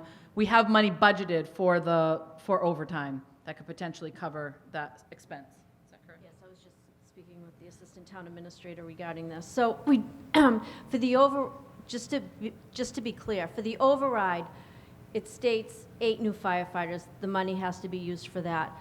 And it's not mandatory overtime, it's voluntary overtime, and we do have money in the overtime budget. So we will look at that, because part of the process is changing anyways. So we always look at it, look at the trend of the overtime. We have enough money going through the summer. And then what we will do is when we enter the fall town meeting, we will look at the needs. Did the voluntary overtime work? How much more money do we need in order to keep staffing that if it didn't work? And so we would have the data to analyze it for November. Let me start over here, and then I'll come back to you, sir. Okay, sir? Hi, good evening. My name's Kevin Mulvey, and I live in West Falmouth. My question is geared toward the staffing side. And just as a reference point, I definitely don't have any experience in the fire world, but I do manage 500 hourly employees at 80 sites with 5 unions. And I can tell you that if I were ever to budget overtime, I wouldn't have a job. So I'm a little confused at how you can budget overtime when you have a trend of years and years knowing what your overtime is going to be. So when you put up 14 officers at the start of a shift, fantastic. But you know somewhere along that shift, you're going to bump up 3 more people, okay? So that means you have 17 people out there, firefighters out there. You should be budgeting for your 17 and scheduling for your 17, because I know your budget has a line item for salaries. If you don't call them salaries, they're set hourly rates. Then you have another budget item for overtime, because you're mentioning it all night long. Add those 2 together, that becomes your overall budget for your staff. It's no longer considered overtime, and you staff and you hire based on your highest number of hours worked in a given month. It's amazing that you guys can talk about overtime. You know what your staff is. Budget toward your highest point, move your budget in, so when you're not adding any extra headcount, you're already paying for it. And it's actually going to lower your cost because you're going to be paying at a regular negotiated flat fee with your union rather than overtime rates. And if your comment then is going to be, well, we don't need somebody for a full 12 hours, they only work 6 hours. And I'm not the brightest guy in the entire world, but I'm pretty sure 6 hours at a flat rate is cheaper than 12 hours at an overtime rate. It's a very, very common practice. I do it at 80 sites, 500 people, 7 days a week. We're open 375 days a week, 24 hours a day. And the other thing is, we fluctuate. We have a high season and a low season. It really amazes me that you can run a flat schedule in January at the same that you run in July and August when your population changes. It's really amazing that you can have a flat budget when your population changes. You're not the only industry that has population changes and demand changes. Thank you. Thank you. Jennifer, do you want to just explain sort of how you budget and why you don't budget into overtime? I'll try to attempt this. I'm not sure what the industry is, but when we budget, there's a lot of unknowns in public safety when you put the budget together. You don't know who's going on injured on duty. You have vacation time. You have holiday pay. And yes, you do in the summertime. You have peak. And we budget, on a fiscal year, so you have peak employees coming in over the summer. And so there are times at the end of the fiscal year where you'll have a lot of money in your regular budget, if you will, for hourly, and then you'll overexpend your overtime, but that money covers it. It's always fluctuating. And then at one point, I think we had a lot of vacancies. So when you have all the vacancies, it's harder to hire lately, with civil service and in the way that, in getting the list and going through the fire academy. So when you have a lot of vacancies, you have to have that 10 minimum on shift, so you're bringing in the overtime. So, that's really how we look at it historically. And then if you're going to add, it's really difficult to keep adding to the budget in overtime. And then you're taking away from other services of the community. Because remember, in our business, if you will, in government, we have Proposition 2.5. We have to manage our budget to Proposition 2.5. And so that's the game we play. That is that's how we try to deal with it. If I could address your points for just 1 minute, and that is, I'm not asking you to increase your budget at all. I'm asking you to take 2 line items, add them together, and make that your primary budget. And I understand that everything fluctuates. And you're concerned about vacation. It's a very, very common practice in scheduling. You count the number of employees you have, you take the number of vacation hours that they're allotted in a given year, and you add that to your overall number of hours that are scheduled for your people to cover. So therefore, you're never paying anybody to cover for someone's vacation time. You're hiring people based on the number of hours you have to keep your doors open. It's a very, very common practice. Okay, thank you. Sir? Mike Smuda, Precinct 3. I want a question about civil service and if civil service is kind of handcuffing us in this situation. Recently, Chief Dunn made some comments that he's having a hard time hiring people through civil service. Nobody's taken the exam anymore, and he's considering coming off civil service and basically hiring off the street. Now, that doesn't mean somebody's not going to go to the academy, Right. but if there's a police officer in another town that would like to apply for the job in Falmouth, that would just be a lateral move. They've been to the academy, and they could start tomorrow, literally. With the override being passed, if that money was available the next day, is civil service preventing you from putting out 2 full-time positions where firefighters from another town could come in here immediately who have been through the academy? Thank you. Sure. So the question was civil service with us. Civil service has been a bit of a challenge for us in the last couple of years, primarily because we had a huge amount of resignations. So instead of hiring 1 or 2 firefighters in dribs and drabs, we were looking to hire 8 vacancies, 9 vacancies, and that became a bit of a challenge. As a general rule, I think we're over that hump now, and as far as civil service goes for the fire department, it is a bit cumbersome, but it's not, at this point, there's a new test in March. Anybody who wants to take the civil service test, there's a new exam in March, and I think and I don't think moving forward, we'll have a lot of issues with civil service as far as being able to fill vacancies. As far as the transfers go, the lateral transfer section in civil service is from one civil service department to another civil service department. There's nothing preventing a current firefighter that's academy trained, if they want to come to work in Falmouth, whether they're in a civil service fire department or not, from taking the test again.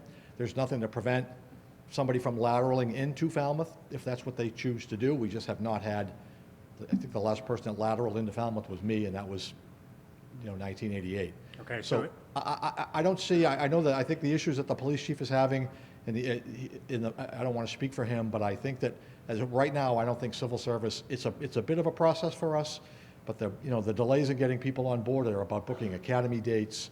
It's more than just a civil service process. So I guess my point was, if that money is approved to solve this West Falmouth station with the 2 men per station, is there no way that we can recruit 2 existing firefighters from another town to come in right away, and then 6 more potentially coming through the academy later on? Why do we have to wait the 6 to 9 months? Well, we have to have people that want to come to Falmouth. So, Headhunters, LinkedIn, word of mouth? How quick would it take for us to get out of the civil service system? Do we do it in a matter of months if you wanted to? I don't know. Town meeting has to vote it. Town meeting has to vote it. Okay, so there you go. It's another thing to bring up at town meeting with the override. And just a reminder that if we get 2 more, any firefighters we get, that's great, but 2 new firefighters can't keep open, or can't sort of, keep open West Falmouth. I know we think 2 people per shift, but it's actually, it's exponential because of the hours that they work. So Okay, I guess it was more of a theoretical question that, Well, the lateral brings a good point if we're able to at least, Okay, those thank people could transfer in. Yes, Ms. Harris? Mary Harris, Precinct 5, and I have 2 areas of question. I too was at the presentation at the... I think if you want to point it down a little bit. Yep. I have 2 areas of question. I was at the presentation at the West Falmouth Library and heard that we need 5 fire stations, which the consultant said would be in optimal locations. 3 of them are in optimal locations now. The North Falmouth Fire Department, not quite so good, and we definitely need something to cover Hatchville, but we need 5 stations. And I also heard that it would be at least 5 years before we could build one. And now we're being asked to just work with 4 fire stations for 5 years instead of 5 fire stations for 5 years, even if they're not in optimal locations. So that's one question. The second is, we've been operating now with 10 firefighters starting with each shift. And starting in July, we're going to go to 14 firefighters with each shift. So we're increasing, and I am assuming we're able to cover those 14 with the current staffing of the fire department, with the 2 that will get added in this budget. Is that right? So with 16 firefighters assigned to each of the 4 shifts, that generally supports 14 firefighters at the start of each shift. So generally, there's still going to be a significant amount of overtime. And that's it's a pretty thin buffer. Having a 2-person buffer is relatively thin, but it's doable. Right. It's not ideal. A 3-person buffer would assure, it would limit the amount of overtime. It would, it limits the amount, because there's people are going to be on vacation, people are going to be out sick, people are going to be hurt. That happens all the time. But the 14 are going to be what we can do with what we have now. And then optimal would be if we could do with 16, for which we would need an override to add maybe 8 more people. So And I want to be clear on the word optimal. 16, optimal is a different number. Okay, 16 is really, 16 at the start of the shift, in my estimation, is really...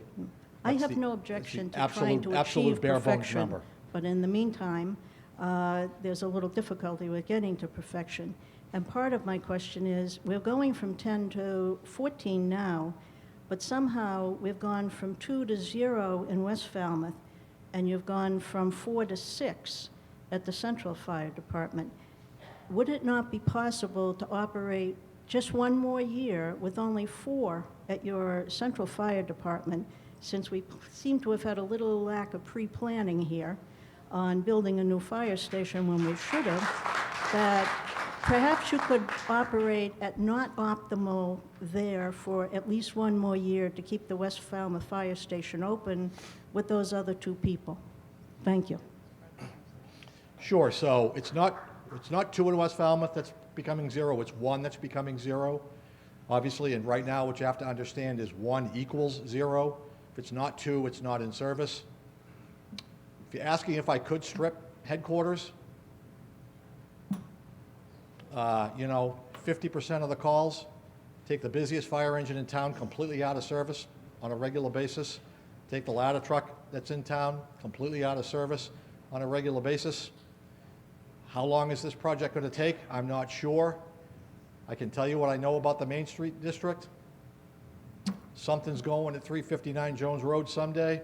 There's a hotel proposed for Scranton Ave.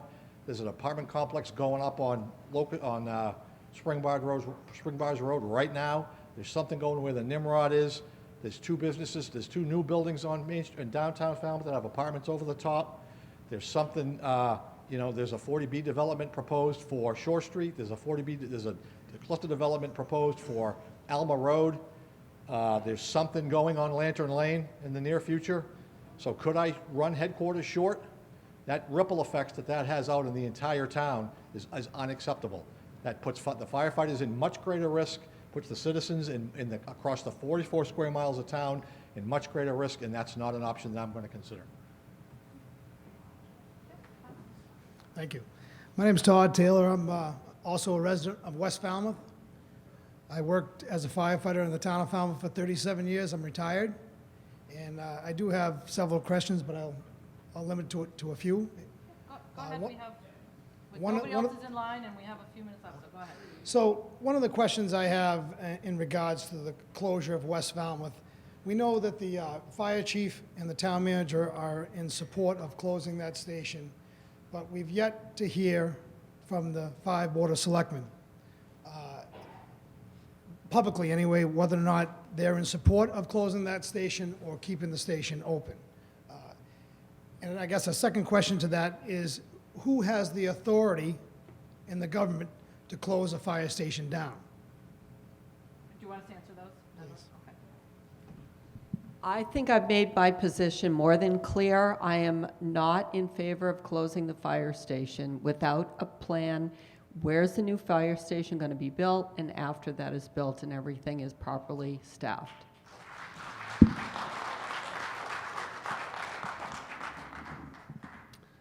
I guess I'm not sure exactly to answer the second question first as to whose decision it is. My belief is to support our fire chief in his recommendation.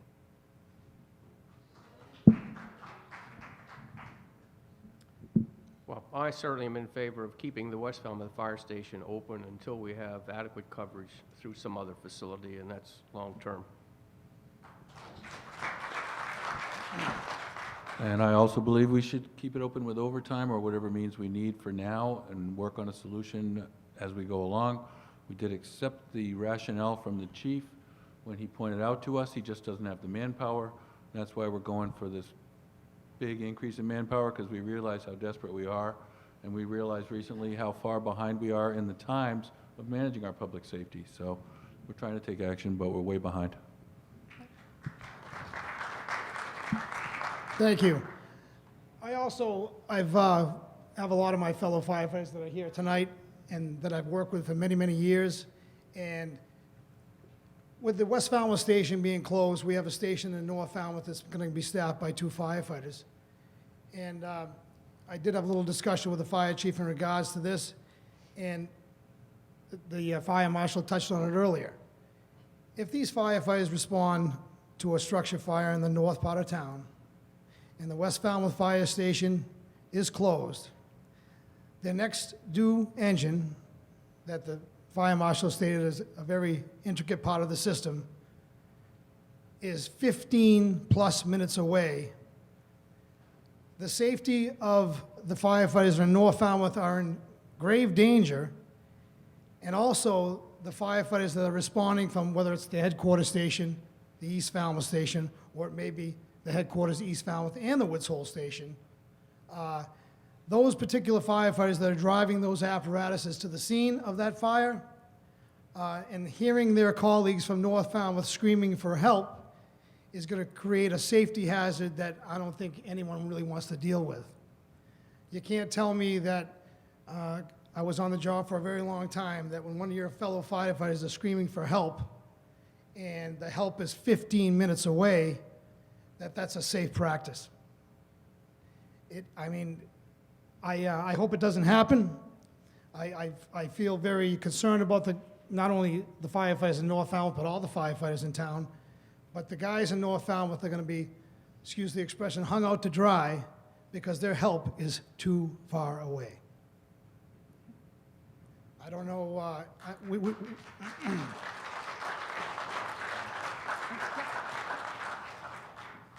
know, Todd, you and I talked about this the other day. I understand every word that you're saying. I just would ask you to consider that scenario that you're talking about can happen in any part of town any day, because the extensive response times from station X to station Y are the same response times when it's station Y going to station X. So what you're talking about, believe me, is keeping me awake at night. But that same circumstance can happen in Woods Hole, can happen in Wacoit, can happen in Hatchville. That same circumstance can happen in reverse. I totally agree.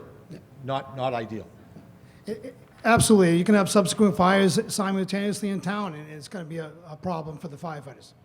But And if I can just speak to that for 1 second, Todd, that's why, when we talk about having more robust staffing, I think of this as, we look at this as a system, and you're talking about North Falmouth, and, part of this idea of having an override is to give the chief more bodies to, whether West Falmouth is open for a period of time, whether we're staffing North Falmouth in a more robust manner so that it can respond differently to calls, whether it's a bigger call and they need everybody there at once, or whether there's, one call that goes out with 2 firefighters on an apparatus and they can respond to another call subsequent to that because there are 2 more firefighters there ready to go. That's the goal, is to give him more bodies to work with this system as a whole. And, again, if we could ask for 16 and we thought we could, be successful with an override of 16 firefighters, you can do the math, sort of what we looked at, great. But, we're trying to do something that we know has the greatest chance of success, that will actually make some real impact on the ground in the shortest term possible. But by closing that station in West Falmouth, you are going to jeopardize those guys in the north part of town. And I understand the restraints of it all. We have 1 firefighter there now, and I applaud the union in the town for negotiating a 2-piece per manning. I think it's a long time coming. But that truck in West Falmouth provides backup to not only the North Falmouth station, but every station in town. And really, I really strongly think you should look at that before you make the final decision on closing that station. And maybe the chief's plan of increasing his staffing in the other stations can put on hold until we get the staffing. Hopefully we'll get the override for the 8 additional firefighters, and then the chief can implement his plan. Thank you. Thank you. That's part of why we're having this conversation. So, Mr. Shearer.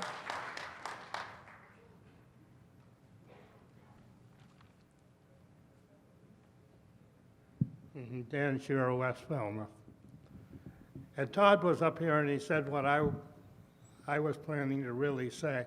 At West Falmouth fire truck, because I live right by there, and going to North Falmouth or even going out anywhere, I hear it. And I think it puts more miles on it than with probably half the other fire trucks in the town, because it's a covering station. It can go to Woods Hole, it can go to downtown, it can go to North Falmouth. And that's why it's important. And I think the most important thing the selectmen should think about is safety. And as you say, you don't want to close it. I have another suggestion. I don't know how much exactly, I could make a guess now, but I'll ask Jennifer how much certified free cash we have and had last town meeting.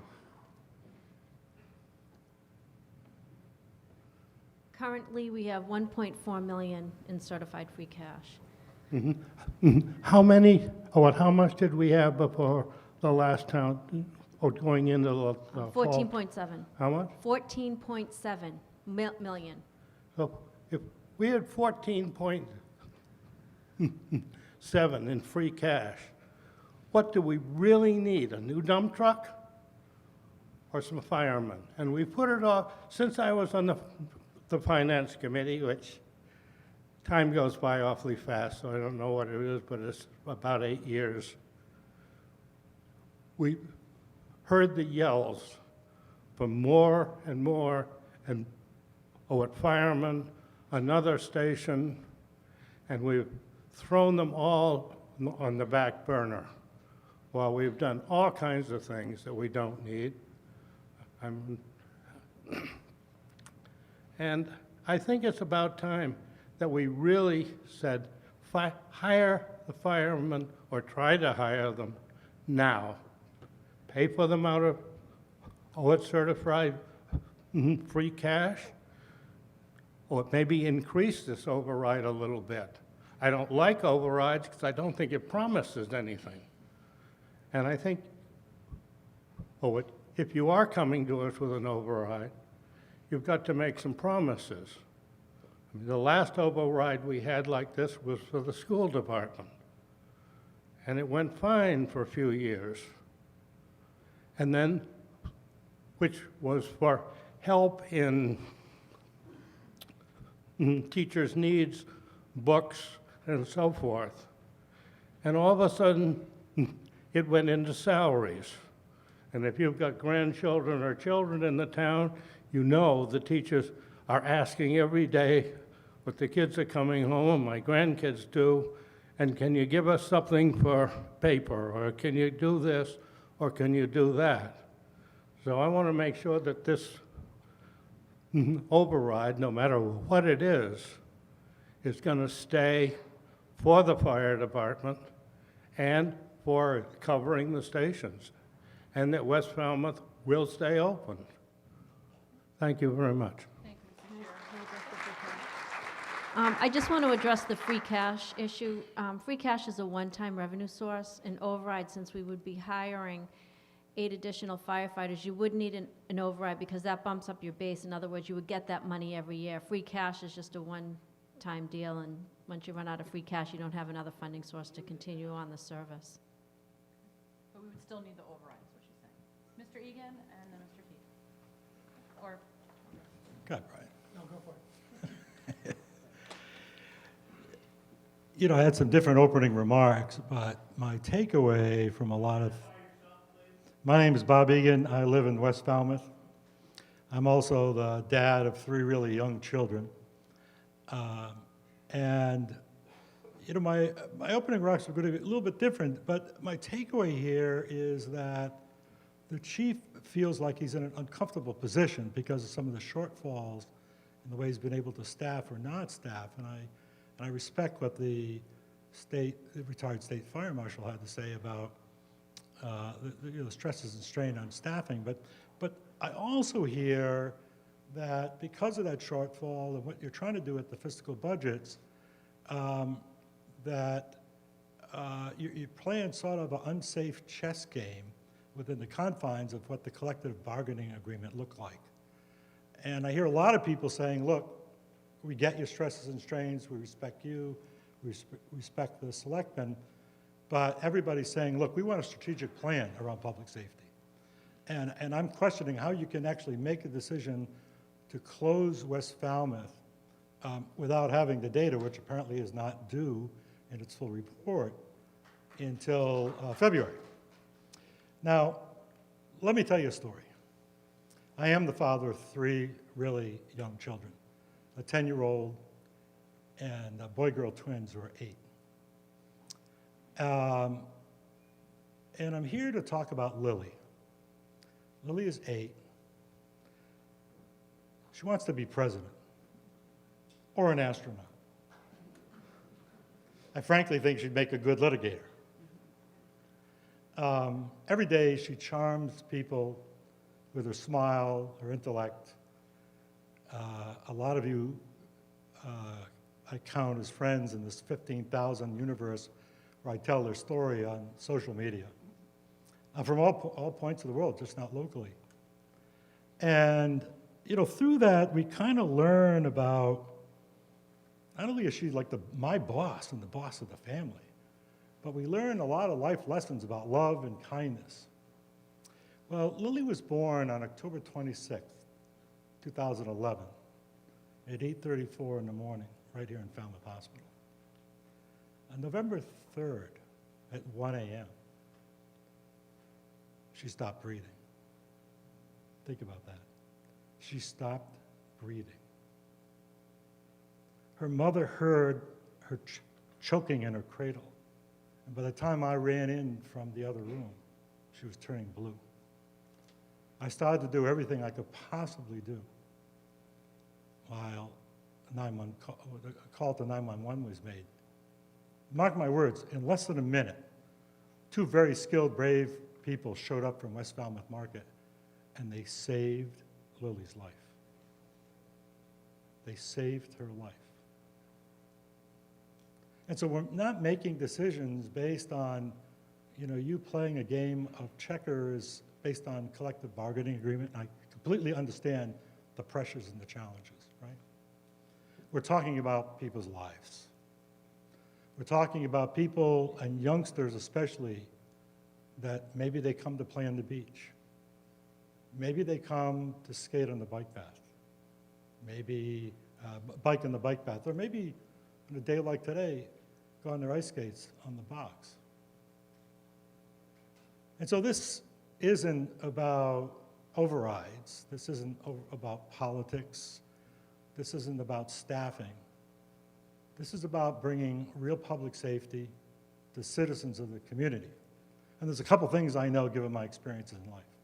Retiring an existing asset and pulling it away from doing the good job that it already does is probably not strategic. It's probably tactical and maybe should be revisited. So my ask to you is to really think about Lily and our future presidents and our future teachers who may be teaching hundreds of other kids, and our future astronauts that are growing up in our communities. And think about the decisions that you're making today affect these children who are in our community and who both live here and may visit here. And so let's take a pause. I don't think this July 1st date is a good date. Please take a look and think about this a lot more strategically. Think about Lily, because if she could be here, she'd look through the window of each of your souls and she'd say, do the right thing. Thanks.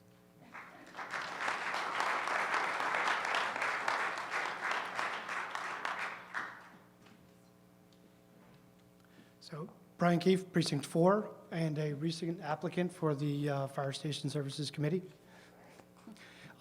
So, unfortunately, I have the onerous task of following up Mr. Egan's great comments, and thankfully, I'm generally aligned with a lot of what he has to say.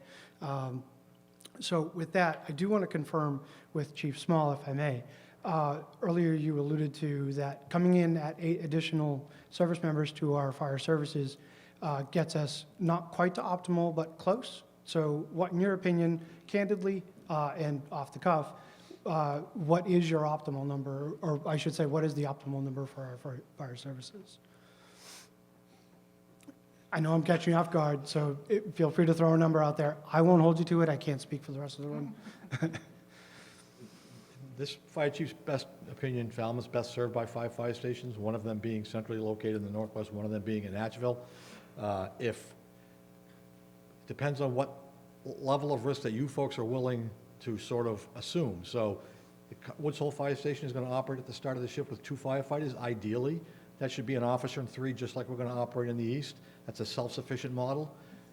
The northwest area of town should be an officer and 3 firefighters in the northwest part of town. That's a fairly self-sufficient model. The headquarters station with 6 is mighty thin. That's still cross-staffing, and that's still borrowing from Peter to pay Paul.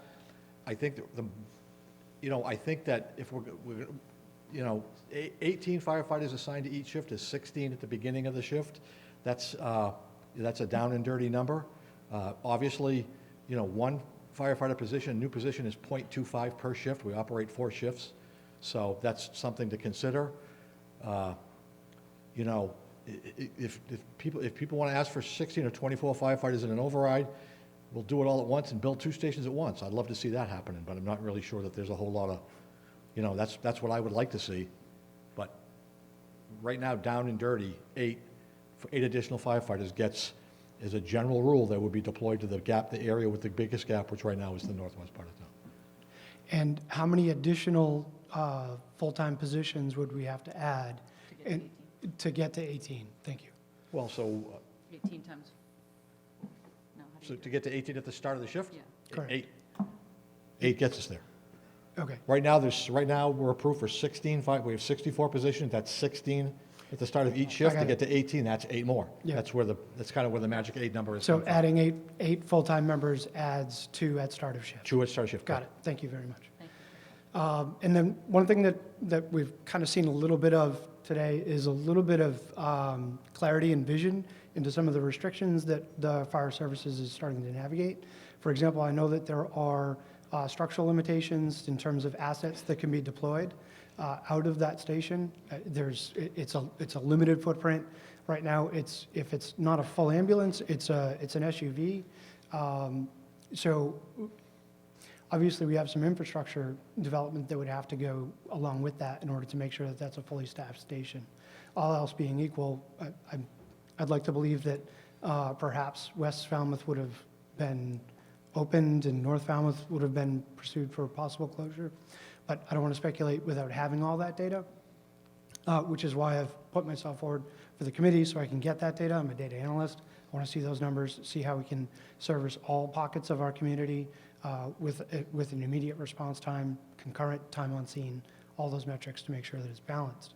And for my final comment, I do want to echo Selectman Brown's comment that we are significantly behind the curve in terms of some of our first responder assets.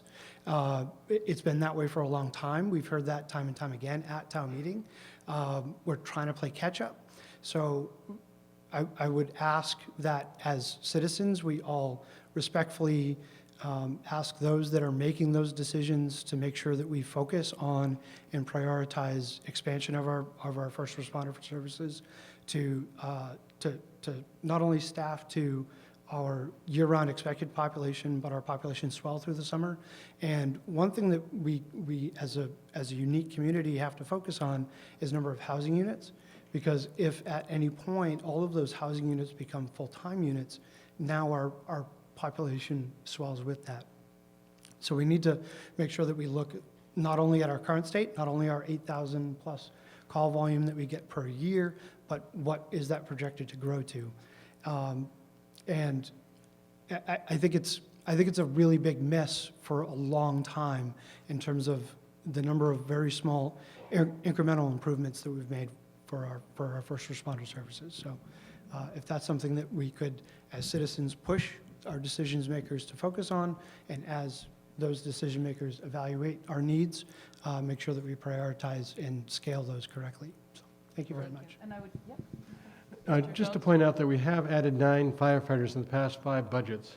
We are limited to how much we can add to any of the budgets by the Proposition 2.5 override provisions. We've been able to do those additions without needing an override, and we've worked very hard to do that. So we've been behind the curve, but we've been working hard at it.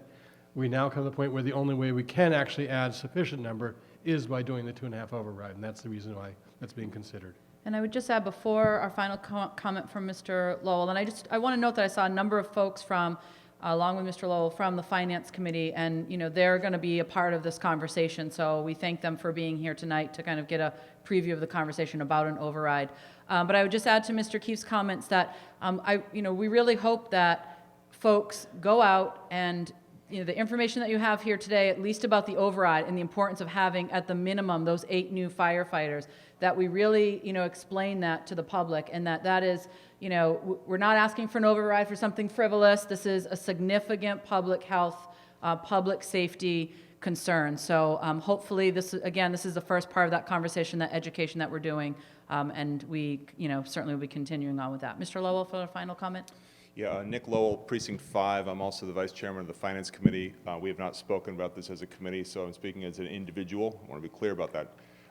But I did have a question in regards to the overtime. And in the proposed operating budget for 2021, the budget includes $650,000 for overtime. And it noted that the requested amount was $750,000 of overtime. Now, it's not unusual for the requested amount and the allocated amount to be a little different, but you've mentioned several times now that with this change of, with the new contract, you expected that overtime could really be large, and then we've also been talking about maybe not fully staffing the West Falmouth Fire Station, but at least partially staffing the West Falmouth Fire Station with volunteers. And I'm just wondering, is that overtime budget realistic or not? Thank you. So I'm not anticipating that the overtime budget is going to be is significantly larger than it currently has been. Instead of paying overtime in 1 hour increments, like you saw on that slide, every minute of every day, that overtime is going to be in 10-hour day shifts, 14-hour night shifts, and 24-hour shifts. I wish I could tell you exactly what those numbers are going to be without seeing it flesh out for 6 months. It depends on it depends on a lot of factors. My best estimate is the overtime is requested is not, that is going, the overtime numbers are going to stay pretty consistent with what they've run for the last 10 or so years. Now, I could But to clarify, when you prepared this budget, which I believe was over the summer, there wasn't talk at that time about sort of I'll call it volunteer, but staffing of the West Falmouth Fire Station. So would that not be an increase over what you had originally estimated when this budget was prepared back over the fall? Yes. I'll let Jen address it if she wants. Yes. Is the short answer.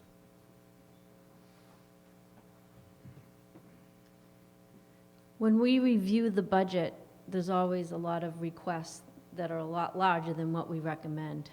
When you look at the history of the fire department, we really haven't had to go in a lot for supplemental funding in the last few years. So no, we did not request what they request. We didn't advocate for what they requested. But I do want to mention, again, what Selectman Jones said is that we have added 9 firefighters in the last 5 years. So we've been creeping up the budget. And that's really the way we've been able to do it, and increase service or, increase service without having to really push it, because there are other needs as well, police, DPW. So with the fire overtime, the other thing I want to mention is I think there's 5 in the academy right now, and they'll be ready in the fall. And so it always fluctuates. So I remember one year we had maybe 8 openings.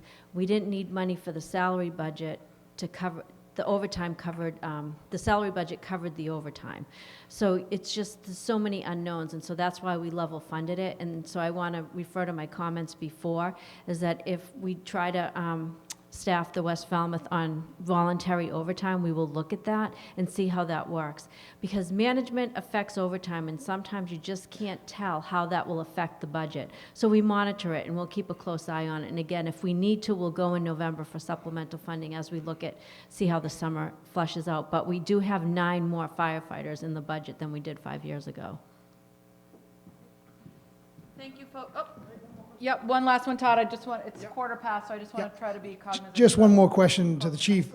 He just stated with the 14-man shifts that that will do away with the 1 hour, 2 hour overtime calls. I just want everyone to be aware, if the North Falmouth station goes out on a call, that the entire north and west section of the town will be empty until that ambulance or fire truck gets back to its station. Is that correct, Chief? That's only correct. We're going to still attempt to fill the North Falmouth Fire Station with 2 firefighters on the same overtime policy that we've been doing in the past.